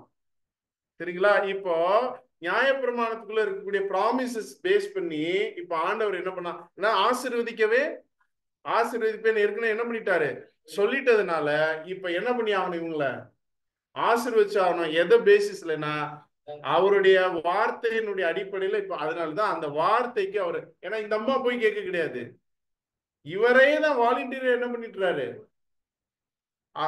நீ அழாதை, உன்னுடைய விஷயம் இப்ப கம்ப்ளீட் ஆக போகுது. அதனால நீ அந்த ஒரு மார்னிங்குள்ள என்ன பண்ண வேண்டாம், போக வேண்டாம் அப்படின்னு சொல்லிட்டு இப்ப என்ன பண்றாரு அப்படின்னு பாத்தீங்கன்னா, இப்போ இதுக்காதான் ஏசாயால கூட ஒரு வசனம் இருக்கு. 50வது அதிகாரம் 1வது வசனம் வாசிக்கலாம். சொல்லுகிறார், நான் உங்கள் தாயை அனுப்பிவிட்ட அவளுக்கு கொடுத்த தகுதற் சீட்டு இங்கே. நான் உங்கள் தாயை அனுப்பிவிட்ட போது, இந்த தாய் யாரு? நியாயப்பிரமாணம். சரிங்களா? ஆபிரகாமுக்கு கொடுத்த வாக்குத்தத்தம் அப்படி கூட வச்சுக்கோங்க. ஆபிரகாமுக்கு ஒரு ப்ராமிஸ் பண்ணார்ல, நான் உன் சந்ததியை வானத்து கடற்கரை, இந்த கடற்கரை மணல் ஆசீர்வாதத்துக்கு இவருடைய சந்ததியை உன்னுடைய சந்ததியை நான் உருவாக்கியே தீர்வேன்னு சொன்னார்ல. இந்த ப்ராமிஸ் தான் தாய். ஆனா கொஞ்ச நாள் அவங்க எங்க போயிருந்தாங்க? புறஜாதிகள். அதான் அவங்களுடைய தாயை எல்லாத்தையுமே கம்ப்ளீட்டா என்ன பண்ணிட்டாரு, வெளியில அனுப்பிச்சிட்டாரு.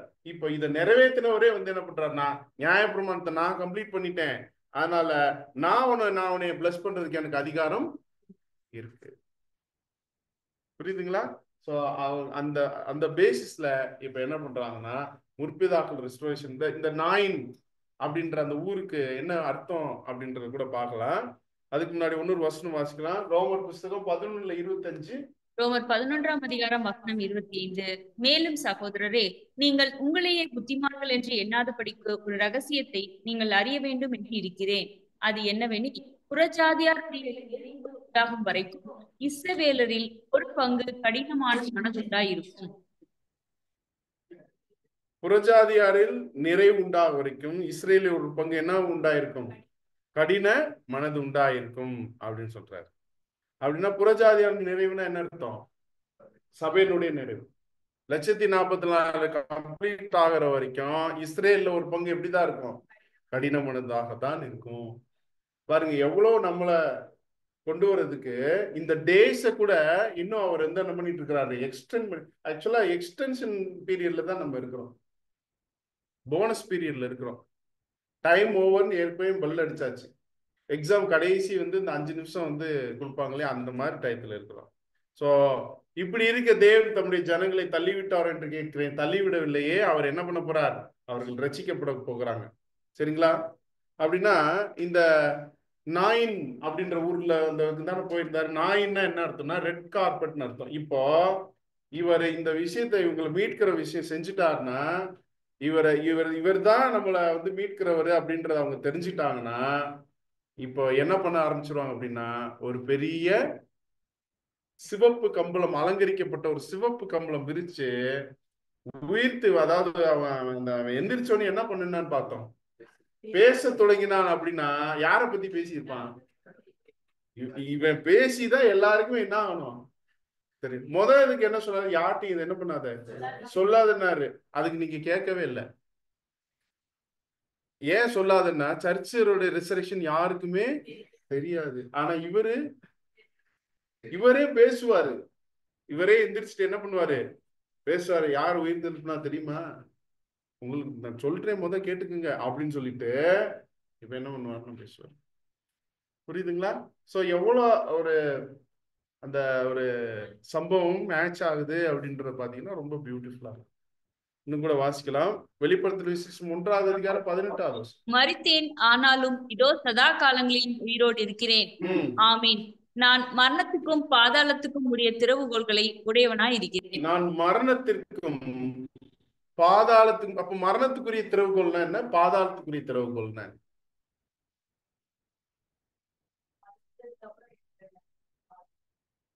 சரி, பாதத்துக்கு கீழே ஆழம். வேற மரணத்துக்கும் திறவுகோல் வச்சிருக்கிறாரா? பாதாளத்துக்கு என்ன பண்ணிருக்காரா? திறவுகோல் வச்சிருக்காருன்னா, இப்ப நம்ம மறிச்சிட்டோம், நம்மள உயிர் கொடுத்து இப்ப எழுப்பிட்டு இருக்கிறது வந்து மரணத்துக்கு அவர் வச்சிருக்க திறவுகோல். சில உலக ஜனங்கள் மறிச்சு எங்கேயே போயிட்டாங்க, பாதாளத்துக்குள்ள போயிட்டாங்களே, இவங்கள என்ன பண்ண போறாரு? கொண்டு வர போறாரு. ஸோ 2 விஷயம் வச்சிருக்காரு. அதுலதான் முற்பிதாக்களுடைய விஷயம் வருது. இப்ப நீங்க ஒரு வசனம் வாசிங்க. இந்த இந்த வசனம் கூட இருக்கட்டும். இத படிச்சு உங்களுக்கு என்ன புரியுதுன்னு எனக்கு சொல்லுங்க. உபாகமம் 32:8. உன்னதமானவர் ஜனத்திற்கு சுதந்திரங்களை பங்கிட்டு ஆதாமின் புத்திரரை வெவ்வேறாக பிரித்த காலத்தில் இஸ்ரவேல் புத்திரருடைய தொகைக்கு தக்கதாய் சர்வ ஜனங்களின் எல்லைகளை திட்டம் பண்ணினார். என்ன இதுக்கு அர்த்தம்?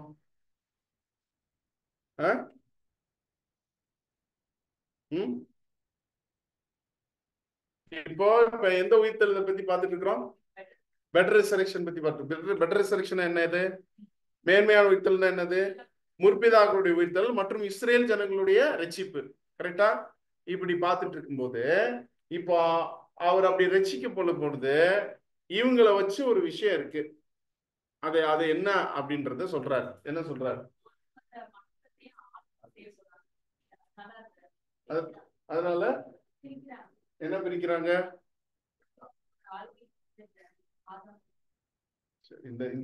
இந்த விஷயம் இந்த வசனம் 2 பாயிண்ட் சொல்லுது, 2 வியூ கொடுக்குது நமக்கு. ஃபர்ஸ்ட் வியூ என்ன அப்படின்னா, இஸ்ரேல் புத்திரருடைய தொகைக்கு தக்கதாக இப்ப ரெசரக்ஷன் நடக்கும் இல்லையா? முற்பிதாக்கள் சமஸ்த இஸ்ரேல் ஜனங்கள் வருவாங்க இல்லையா, இவங்க சத்தியம் சொல்லி கொடுத்து இந்த உலக ஜனங்கள் திருப்பி வரணும் இல்லையா, வரணுமா இல்லையா?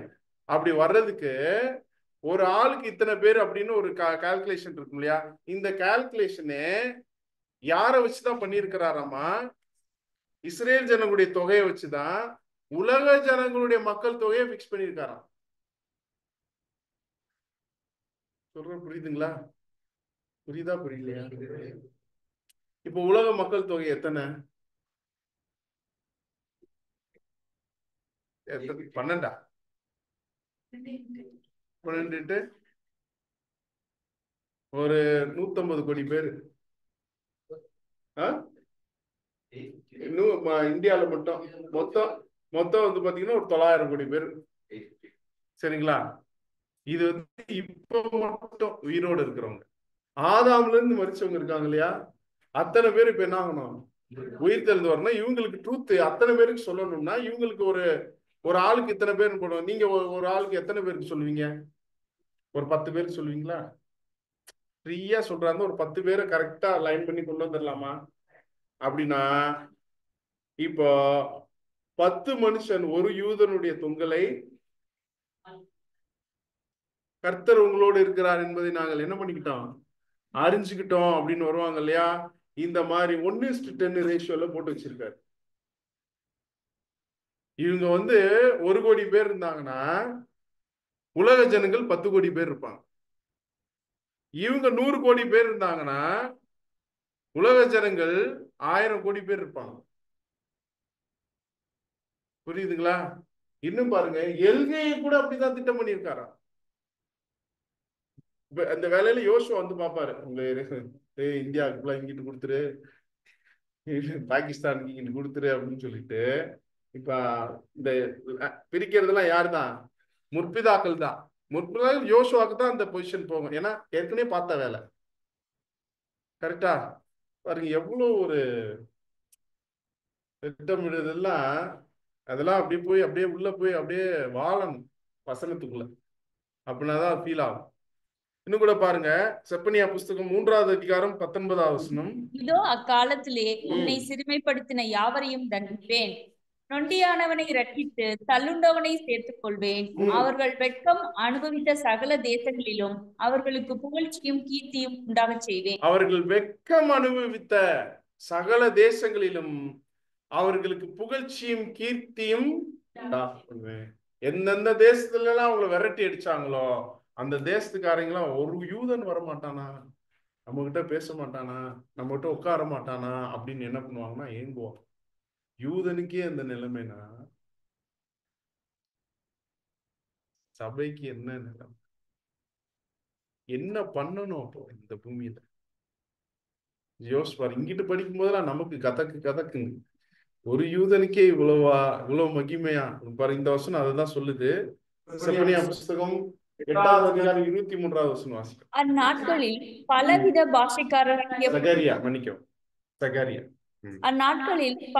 பாஷைக்காரராகிய புறஜாதியாரில் 10 மனுஷர் ஒரு யூதனுடைய வஸ்திர தொங்கலை பிடித்துக் கொண்டு, தேவன் உங்களோட இருக்கிறார் என்று கேள்விப்பட்டோம், ஆகையால் உங்களோட கூட போவோம் என்று சொல்லி அவனை பற்றிக் கொள்வார்கள் என்று சேனைகளின் கர்த்தர் அவர் சொன்னா சொன்னதுதான்.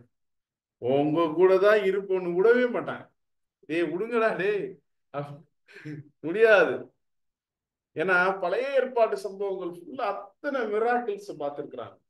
என்ன நடந்துச்சு, எப்படி நடந்துச்சு, என்ன பண்ணினார், ஏது பண்ணாரு. ஏன்னா இது ஃபுல்லாமே டெம்பரல் திங்ஸ்.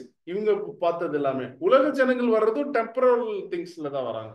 அப்ப இந்த எக்ஸ்பீரியன்ஸ் எல்லாமே இவங்களுக்கு வந்து ரொம்பவுமே எப்படி இருக்கும், நல்லா இருக்கும். அது மட்டும் இல்ல, கைடன்ஸ் எங்க இருந்து வரும்? மேல இருந்து வரும். இதை மட்டும் சொல்லுங்க போதும்னு வரும். கரெக்டா? அதை மட்டுமே அவங்க சொன்னாங்கனாலே எல்லாரும் என்ன ஆயிடுவாங்க?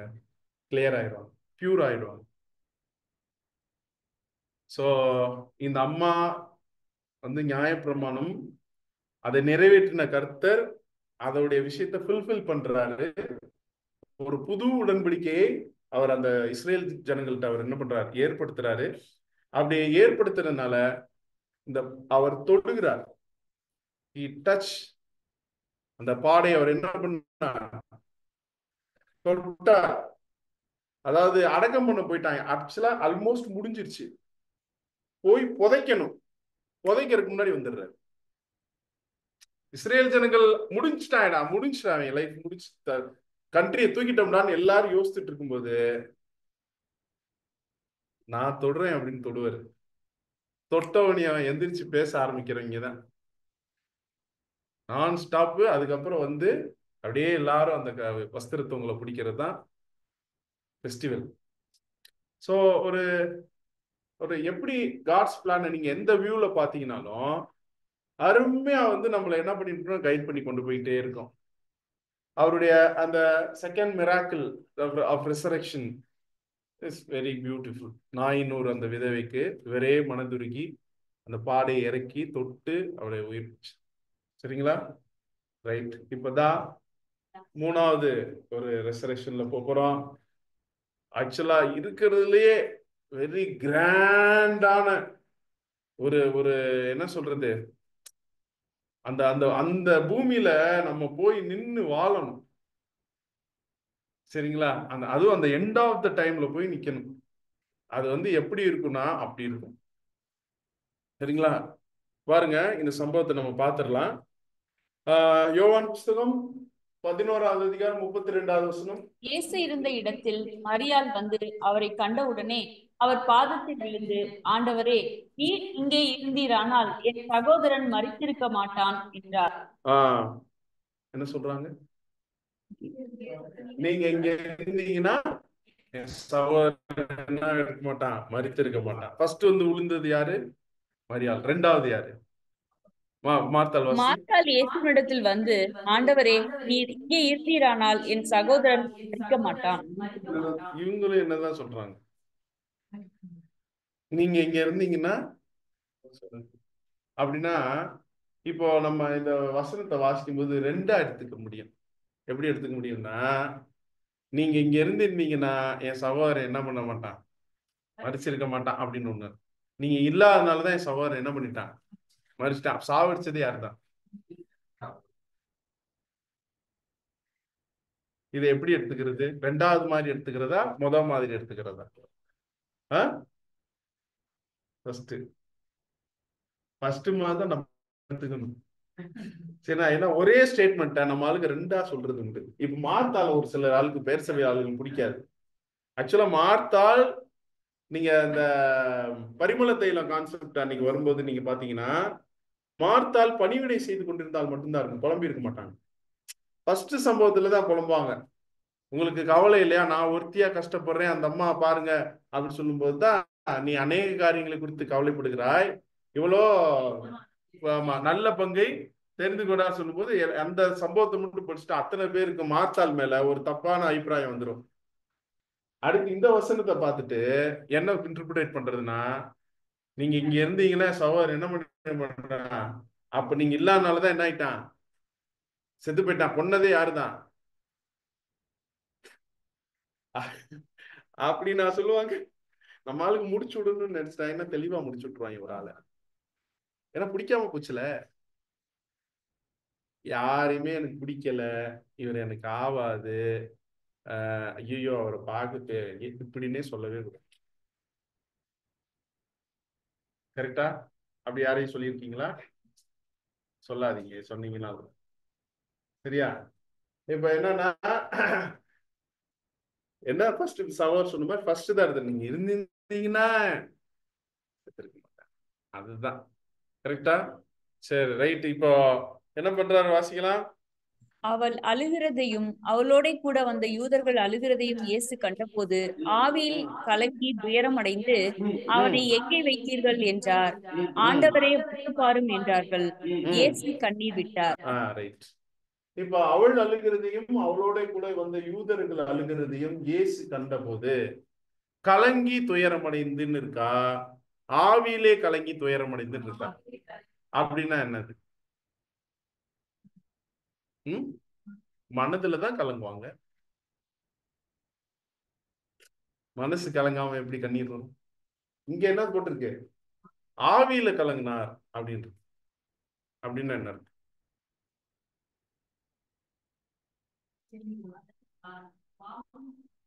மனுஷங்க யோசிக்கிற மாதிரி அந்த பார்வையில பார்க்கணும்.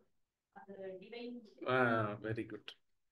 மனுஷங்கன்னா இவர் ஃப்ரெண்டு யாரு? லாசர் ஃப்ரெண்டு. மதுரை பக்கம் தான் மாப்பிள்ளைன்னு வாங்க ஃப்ரெண்டு என்ன சொல்லுவாங்க, டேய் மாப்பிள்ளை வே வாடா போடான்னு வாங்களா, மாப்பிள்ளை செத்துட்டா அப்படின்னு அந்த இதுக்குள்ள போல. இவர் தான், இவரால் படைக்கப்பட்ட ஜனங்கள் தான் எல்லாருமே. அப்படி இருக்கும்போது எல்லா மனுக்குலமும் இப்படி போகுதே அப்படின்னு ஆவியில என்ன பண்றாரு? கலங்குறார், துயரம் அடைகிறார்.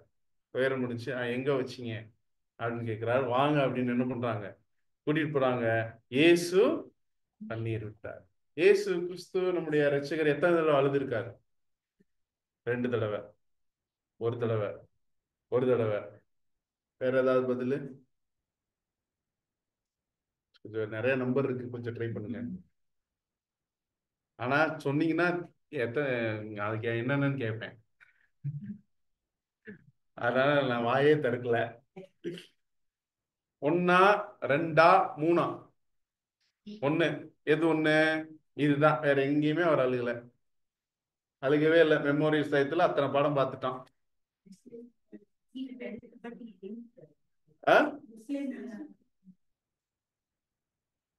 எருசலேமே, எருசலேமே, கோழி தன் குஞ்சுகளை தன் சிறைகளின்குள்ளே நான் சந்திக்கும் காலத்தை நீ அறியாமலேயே போயிட்டியே, உனக்கு தெரியவே இல்லையே, நான் வந்தது தெரியவே இல்லையே அப்படின்னு அழுகிறார். அதுக்கப்புறம் கெத்செமனேல அழுகிறார். தன்னை ரட்சிக்க வல்லவரை நோக்கி பலத்த சத்தத்தோடும் கண்ணீரோடும். அப்ப எத்தனை தடவை அழுகிறாரு? 3 தடவை. எல்லாமே ஆண்டவர் லைஃப்ல பாத்தீங்கன்னா 3 தான். 3 வந்துகிட்டே இருக்கும். நீங்க 3ஆம் நம்பர்னு யோசிச்சீங்கன்னா அது ஆண்டவர் தான், ரான்சம் தான். 3 உயிர் தெழுதல் எல்லாமே 3 தான். 30வது 3ஆம் நாள் உயிர் தெழுந்து 30 உயிர் விடுறாரு.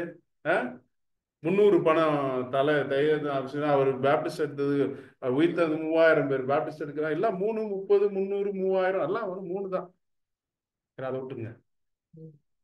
இப்ப என்னன்னா இயேசு கிறிஸ்து கண்ணீர் எங்கேயாவது சிரிச்சார் அப்படின்னு இருக்கா? கண்ணீர் விட்டார் ஒரு 3 இடம் பார்த்து. சிரிச்சாரு அப்படின்னு இருக்கா? ஃபுல் சீரியஸ் தான். நோ. அதே சமயம் குழந்தைகள் என்னிடம் வரவிடுங்கள் என்பது அந்த பிள்ளைகிட்ட போய் என்ன அப்படி சீரியஸா வருது பாரு. அந்த பிள்ளைகிட்ட அப்படி. ஏன்னா ஆவியின் கனிகள் ரொம்ப முக்கியமானது சந்தோஷம் கேட்டா. அதுக்காக மனுஷன் இல்ல, தேவன் அவர் எப்படி இருந்திருப்பாரு. சரி, ரைட். இப்ப போறாங்க, வாசிக்கலாம். 38 மற்றும் 39. யோவான் 11ஆம் அதிகாரம் வசனம் 38 முதல். அப்பொழுது இயேசு மறுபடியும் தமக்குள்ளே கலங்கி கல்லறையிடத்துக்கு வந்தார். அது ஒரு குட்டையா இருந்தது. அதன் மேல் ஒரு கல் வைக்கப்பட்டிருந்தது. இயேசு கல்லை எடுத்து போடுங்கள் என்றார்.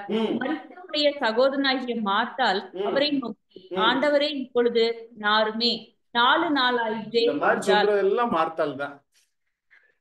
மரியாள் ரொம்ப சைலண்டா இருந்தாலும் நல்ல பேர் எல்லாம் வாங்கிடலாம். பேசினா தான் நல்ல பேர் வாங்க. நீங்க சைலண்டா இருந்து பாருங்க, நல்ல வேண்டுவாங்க. நீதிமொழிகள் வசனம் அப்படித்தான் சொல்லுது. சரிங்களா? அமைதியா இருந்தாலே போதும். சரிங்களா? நடக்கிறதெல்லாம் தேவன் நடத்திடுவாராம். சரி, இப்ப என்ன அப்படின்னா ஒரு குகை இருந்தது. அது ஒரு குகையாக இருந்தது. அதன் மேல் ஒரு கல். எவ்வளவு பெரிய கல்? அதான் ஒரு கல் தாங்க, பல கல்லா இருக்கு. ஒரு குகையவே மூடுற அளவுக்கு ஒரு கல்லுன்னா எவ்வளவு பெரிய கல்லா இருந்திருக்கும்? பெரிய கல். சரிங்களா? அந்த ஊர்ல ஃபுல்லாமே இப்படித்தான் அடக்கம் பண்றது. ஒரு பாடிக்கு ஒரு குகை, அந்த குகையை மூடுறதுக்கு ஒரு பெரிய கல்லு. நம்ம ஊர்ல அப்படி இல்ல, ஏற்கனவே ஒருத்தனை தோண்டி இருப்பாங்க.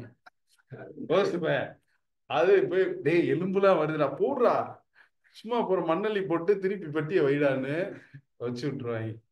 அதை விடுங்க. இப்ப கல்லை எடுத்து போடுங்கள் அப்படின்னா யாருதான் எடுத்து போட்டுக்க முடியும்? மார்த்தாள் மரியாளும் போய் கல்லை தள்ளுறேன்னு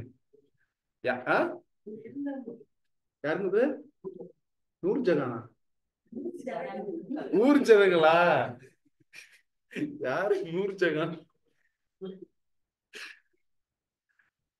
புருஷர்கள் தான். என்ன இருந்தாலும் பெண்கள் அதை என்ன பண்ணிருக்க முடியாது, தள்ளி இருக்க முடியாது. புருஷர்கள் தான் என்ன பண்ணி இருக்க முடியும், தள்ளி இருக்க முடியும்.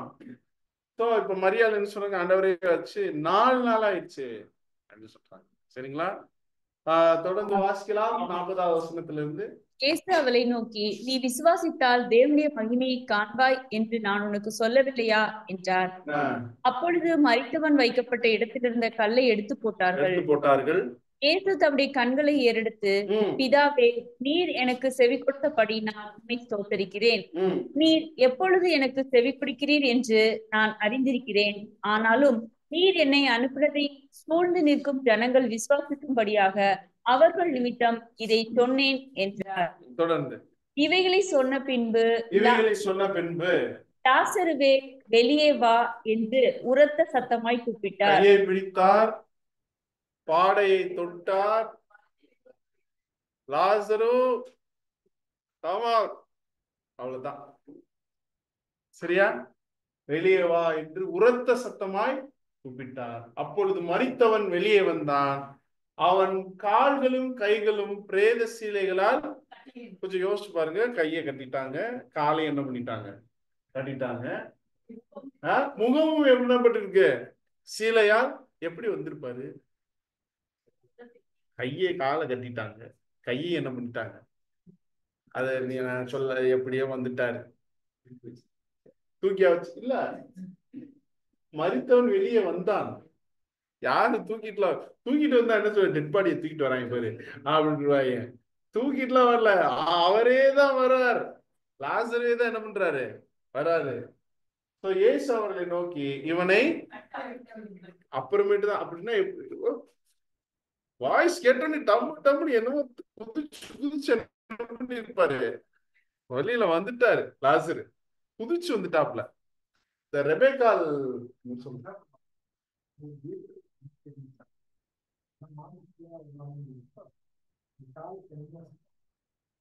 தனித்தனியா அந்த மாதிரி அப்ப நடந்தே வந்திருக்கலாம். பாருங்க, அருமையான ஒரு பாயிண்ட். அது எப்படி வந்தாலும் தெரியல, அதான் நான் தப்பிச்சிட்டேன். சரிங்களா? இப்போ அன்புக்குரிய சகோதரிகளே, இது எந்த உயிர்த்தல் கேட்டா மிச்சம் ஒண்ணுதான் இருக்கு. என்னது? உலக ஜனங்களுடைய உயிர்த்தெழுதல். எப்படி? Very good, very good. சரி, வேற வேற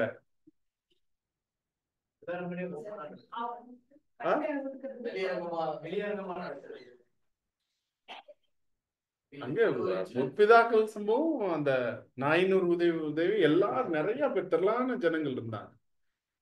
இதுல முக்கியமான பாயிண்ட் என்னன்னா, அந்த பாயிண்ட் நம்ம விட்டுட்டோம். அவரோட சீசர்களும் திரளான ஜனங்களும் இருந்தார்கள்னா, அப்ப திரள் கூட்டம் என்ன ஆயிடுச்சு, ரெசரக்ஷன் ஆயிடுச்சு. அதுக்கப்புறம் தான் ஏன்ஷியன் ஒர்டிஸ் ரெசரக்ஷன் நடக்குது. சரிங்களா? ரைட். இப்ப இந்த இதுக்கு வாங்க. வேற என்ன பாயிண்ட்? இது உலக ஜனங்கள் உயிர்த்தல் சொல்லலாம். கட்டாவில்படுறதா இல்ல? ஃபர்ஸ்ட்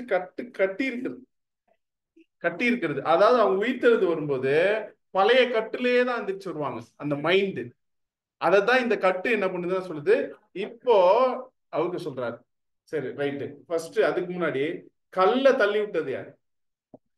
புருஷர்கள். யாரு? Very good. நாம தான் யாரு? புருஷர்கள். சரிங்களா? எப்படி வாசிக்கலாம்? எபேசியர் 4:11. மேலும் நாம் அனைவரும் தேவனுடைய குமாரனை பற்றும் விசுவாசத்திலும் அறிவிலும் ஒருமைப்பட்டவர்களாகி கிறிஸ்துவனுடைய நிறைவான வளர்ச்சியின் அளவுக்கு தக்க பூரண புருஷராகும் வரைக்கும், பூரண புருஷராகிற வரைக்கும் இந்த வாடகை வீட்டுல குடியிருந்து நம்ம புது சிருஷ்டியை வளர்த்தெடுக்க வேண்டியது நம்மளுடைய கடமை. அப்போ புருஷர்கள் தான் கல்ல தள்ளி விடுறாங்க. சவுண்ட் ஆனா யாருடையது? நம்முடைய மணவாளனுடைய இது. ஆனா அசிஸ்டன்ட் ஒர்க் ஃபுல்லா யாரு? நம்ம ஆளுக்கு தான். கட்டை யாரு தான் அப்ப அவுத்துட்டு இருக்கணும்? அந்த கல்லை தள்ளி விட்டாலுதான் கட்டையை என்ன பண்ணிருக்கணும்? அவுத்துட்டு இருக்கணும். அப்ப கட்டை அவுத்து விட போறது யாரு தான்? நாம தான். புரியுதுங்களா? 4 நாள் ஆயிற்று சொல்றாங்க இல்லையா? அவர் ஏற்கனவே தான் தங்கிற இடத்துல மேலும் ஒரு நாள் தங்கி 2 நாள் ஆக்கியிருப்பாரு. இங்கிட்டு ஒரு 4 நாள், மொத்தம் எத்தனை நாள் ஆயிடுச்சு? 6 நாள். இவர் வந்தது எத்தனாவது நாள்? அங்க 2 நாள் ஆயிடுச்சுங்க பிரதர். இப்ப உங்களுடைய லாசரு வியாதிப்பட்டிருக்கான்னு சொல்லும் போது அவரு தேவன் மகிமைப்படும்படிக்கு இப்படி நடக்குன்னு சொல்லிட்டு இருந்துருவாரு. அவர் அங்கேயே 2 days வெயிட் பண்ண இறந்துருவான். இறந்ததுக்கு அப்புறம் 4 நாள் ஆயிரும். அப்ப மொத்தம் எத்தனை நாள்? 6 days ஆச்சு. இவர் வர்றது எத்தனாவது நாள்னா 7வது நாள் தான் வராரு. இதுல இருந்தும் பக்காவா நம்ம சொல்ல முடியும் லாசருடைய ரெசரக்ஷன் எந்த டைம்ல நடக்குதுன்னா 7வது 1000வது வருஷத்தில் நடக்கக்கூடிய உலக ஜனங்களுடைய உயிர்த்தெழுதல். லாசரு என்ற பெயருக்கு ஒரு அர்த்தம் இருக்கு. லாசருன்னா என்ன அர்த்தம் அப்படின்னா தேவனிடமிருந்து உதவி பெற்றவர்னு அர்த்தம். இப்ப உதவி கிருபை தானே. ஏன்னா ஈடுபலி இல்லைன்னா ஒருத்தருடைய ரட்சிப்பு கூட என்ன கிடையாது, போக முடியாது. அப்ப லாசரு தேவனிடத்துல இருந்து உதவி பெற்றவனா. இந்த காரியங்கள்லாம் நம்ம அவரு எந்த ஊர்ல அடக்கம் பண்ணினாங்க? பெத்தானியா. பெத்தானியான்ற பேருக்கு ஒரு அர்த்தம் இருக்கு, துன்பத்தின் வீடு. அப்ப இந்த பூமியே இவங்களுக்கு எப்படி இருந்துச்சு? ஒரு துன்பத்தின் வீடாக இருந்துச்சு. புரியுதுங்களா? இப்போ இப்போ பழைய அந்த கட்டுகளோடு அவங்க வரும்போது இந்த கட்டுகள் என்ன பண்ணுவாங்க? அவுழ்த்துவாங்க, கட் பண்ணுவாங்க. கட் பண்ணும்போது அவங்களுக்கு எப்படி இருக்கும் மனநிலை அப்படின்னு பாத்தீங்கன்னா, புது உலகத்துல வந்து எப்படி இருக்கணும், அது எப்படி இருக்குன்னு சொல்றேன். இப்போ ஒருத்தர்கிட்ட பக்கத்து வீட்டுக்காரர் ஒரு 1000 ரூபாய் கடை வாங்கியிருக்கான். ஒருத்தர் வாங்கிட்டான். ஒரு கதை பிடிக்கும் இல்லையா? சரியா? 1000 ரூபாய் கடை வாங்கிட்டு அடுத்த மாசம் சம்பவம் போட்டோன்னு கொடுத்துட்றேன் அப்படின்னு சொல்லிட்டு வாங்கிட்டாரு.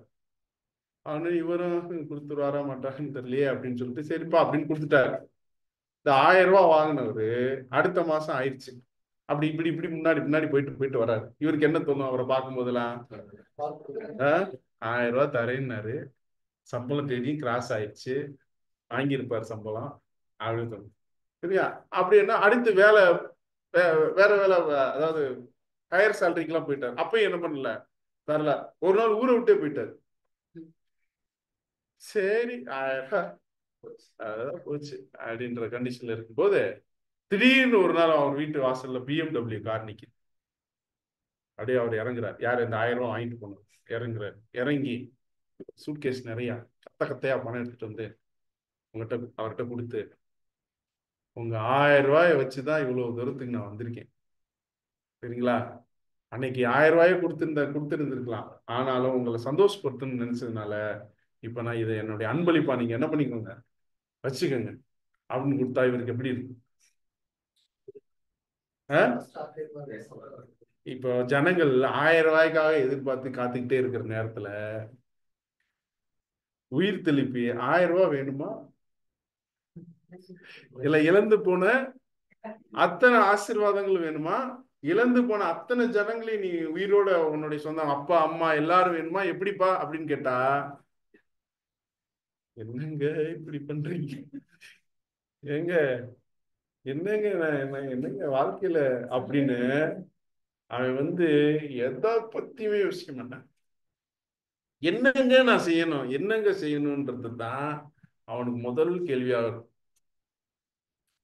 சரிங்களா? ஏன்னா இன்னைக்கு ஒரு கல்லுக்காக பால் காவடி, பறவை காவடி, இந்த இந்த பறவை காவடின்னா இங்க குத்திடுவாங்க, இங்க குத்தி அப்படியே தூக்கிடுவாங்க. ரோட்ல நீங்க பாத்திருக்கீங்களா?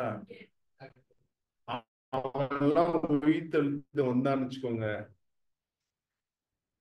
யார் ஜீவன் கொடுத்தது அப்படின்னா ஆண்டவர் தான் கொடுத்தாரு. அப்போ அவரு டேய் ரோட்ல தெரிஞ்சேன்டா அப்படின்னா நீ டேய் அது கல்லுடா, கல்லுக்கே அப்படி செஞ்சுனா இப்போ ஜீவனுள்ள தேவனுக்கு நான் என்ன செய்யணும் சொல்லு அப்படின்னா, என்ன செய்யணும் சொல்லுமா? இல்லடா 4 பேருக்கு நல்லது செய்யணா. 4 பேருக்கு என்னடா, வாழ்க்கை ஃபுல்லா நல்லது செய்யறேன்டான். அந்த கிங்டம் எப்படி இருக்கும்? ஒவ்வொரு வீட்லயும் உயிர்த்தெழுதல் நடந்துகிட்டே இருந்துச்சுன்னா, வீடு வீடா அந்த வீட்டுல இன்னைக்கு உயிர்த்தெழுதல் பார்ட்டி, இந்த வீட்டுல உயிர்த்தெழுதல் பார்ட்டி, எகித்த வீட்டுல உயிர்த்தெழுதல் பார்ட்டி, பக்கத்து வீட்டுல உயிர்த்தெழுதல் பார்ட்டி. திடீர்னு அவங்க தாத்தா வந்துட்டாரு, அவங்க பேரப்புல வந்துட்டான், அவனுடைய பேரை வந்துட்டான்.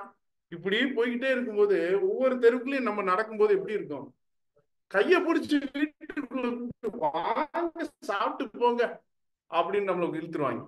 நம்ம இல்ல அங்க ஒரு வேலை உலக ஜனங்கள்ல ஒருத்தரா நம்ம இருந்திருந்தோம்னா, வாங்க இன்னைக்கு நம்ம வீட்டுல ஒரு உயிர்த்தெழுதல் வந்திருக்கு எப்படி இருக்கும்? அது அந்த அந்த வேர்ல்டுக்குள்ள நீங்க போகணும்.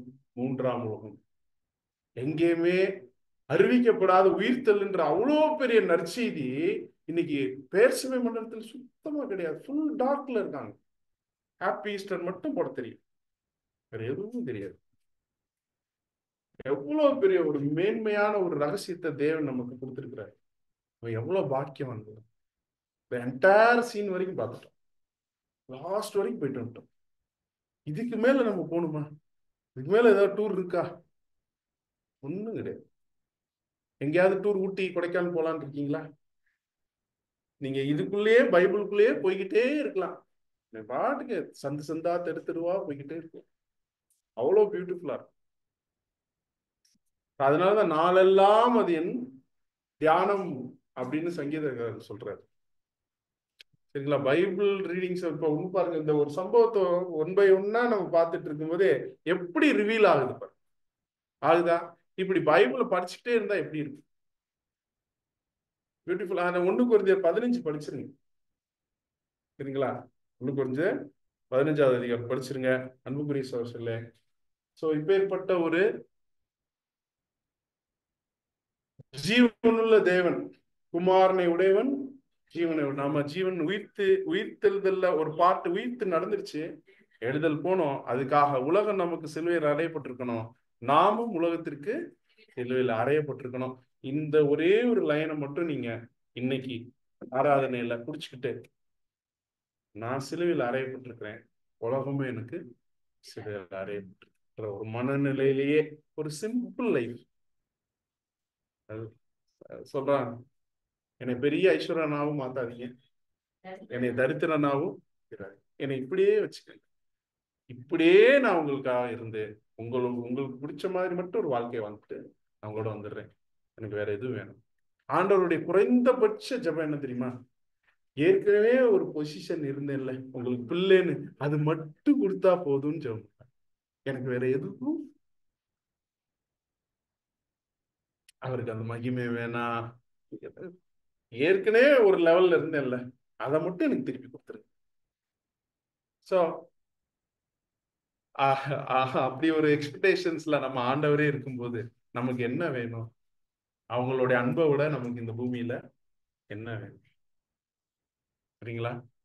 எனவே அன்புக்குரிய சகோதரர்களே, இந்த ஒரு நாள்ல கூட உங்களை எல்லாம் சந்தித்து ஒரு அருமையான அவருடைய வார்த்தைகளை பகிர்வதற்கும் இந்த காரியங்களை தியானிப்பதற்கும் கிருபை பாட்டும் நம்முடைய பிதாவாகிய தேவனுக்கு இரட்சகர் மூலியமாக நான் ஸ்துதியும் ஸ்தோத்திரங்களையும் மீண்டும் நான் ஏற்றுக்கொண்டு பொறுமையோடு கேட்ட உங்கள் அனைவரையும் நம்முடைய கர்த்தர் தாமே ஆசீர்வதித்து வழி நடத்துவார் என்ற வாழ்த்துக்களையும்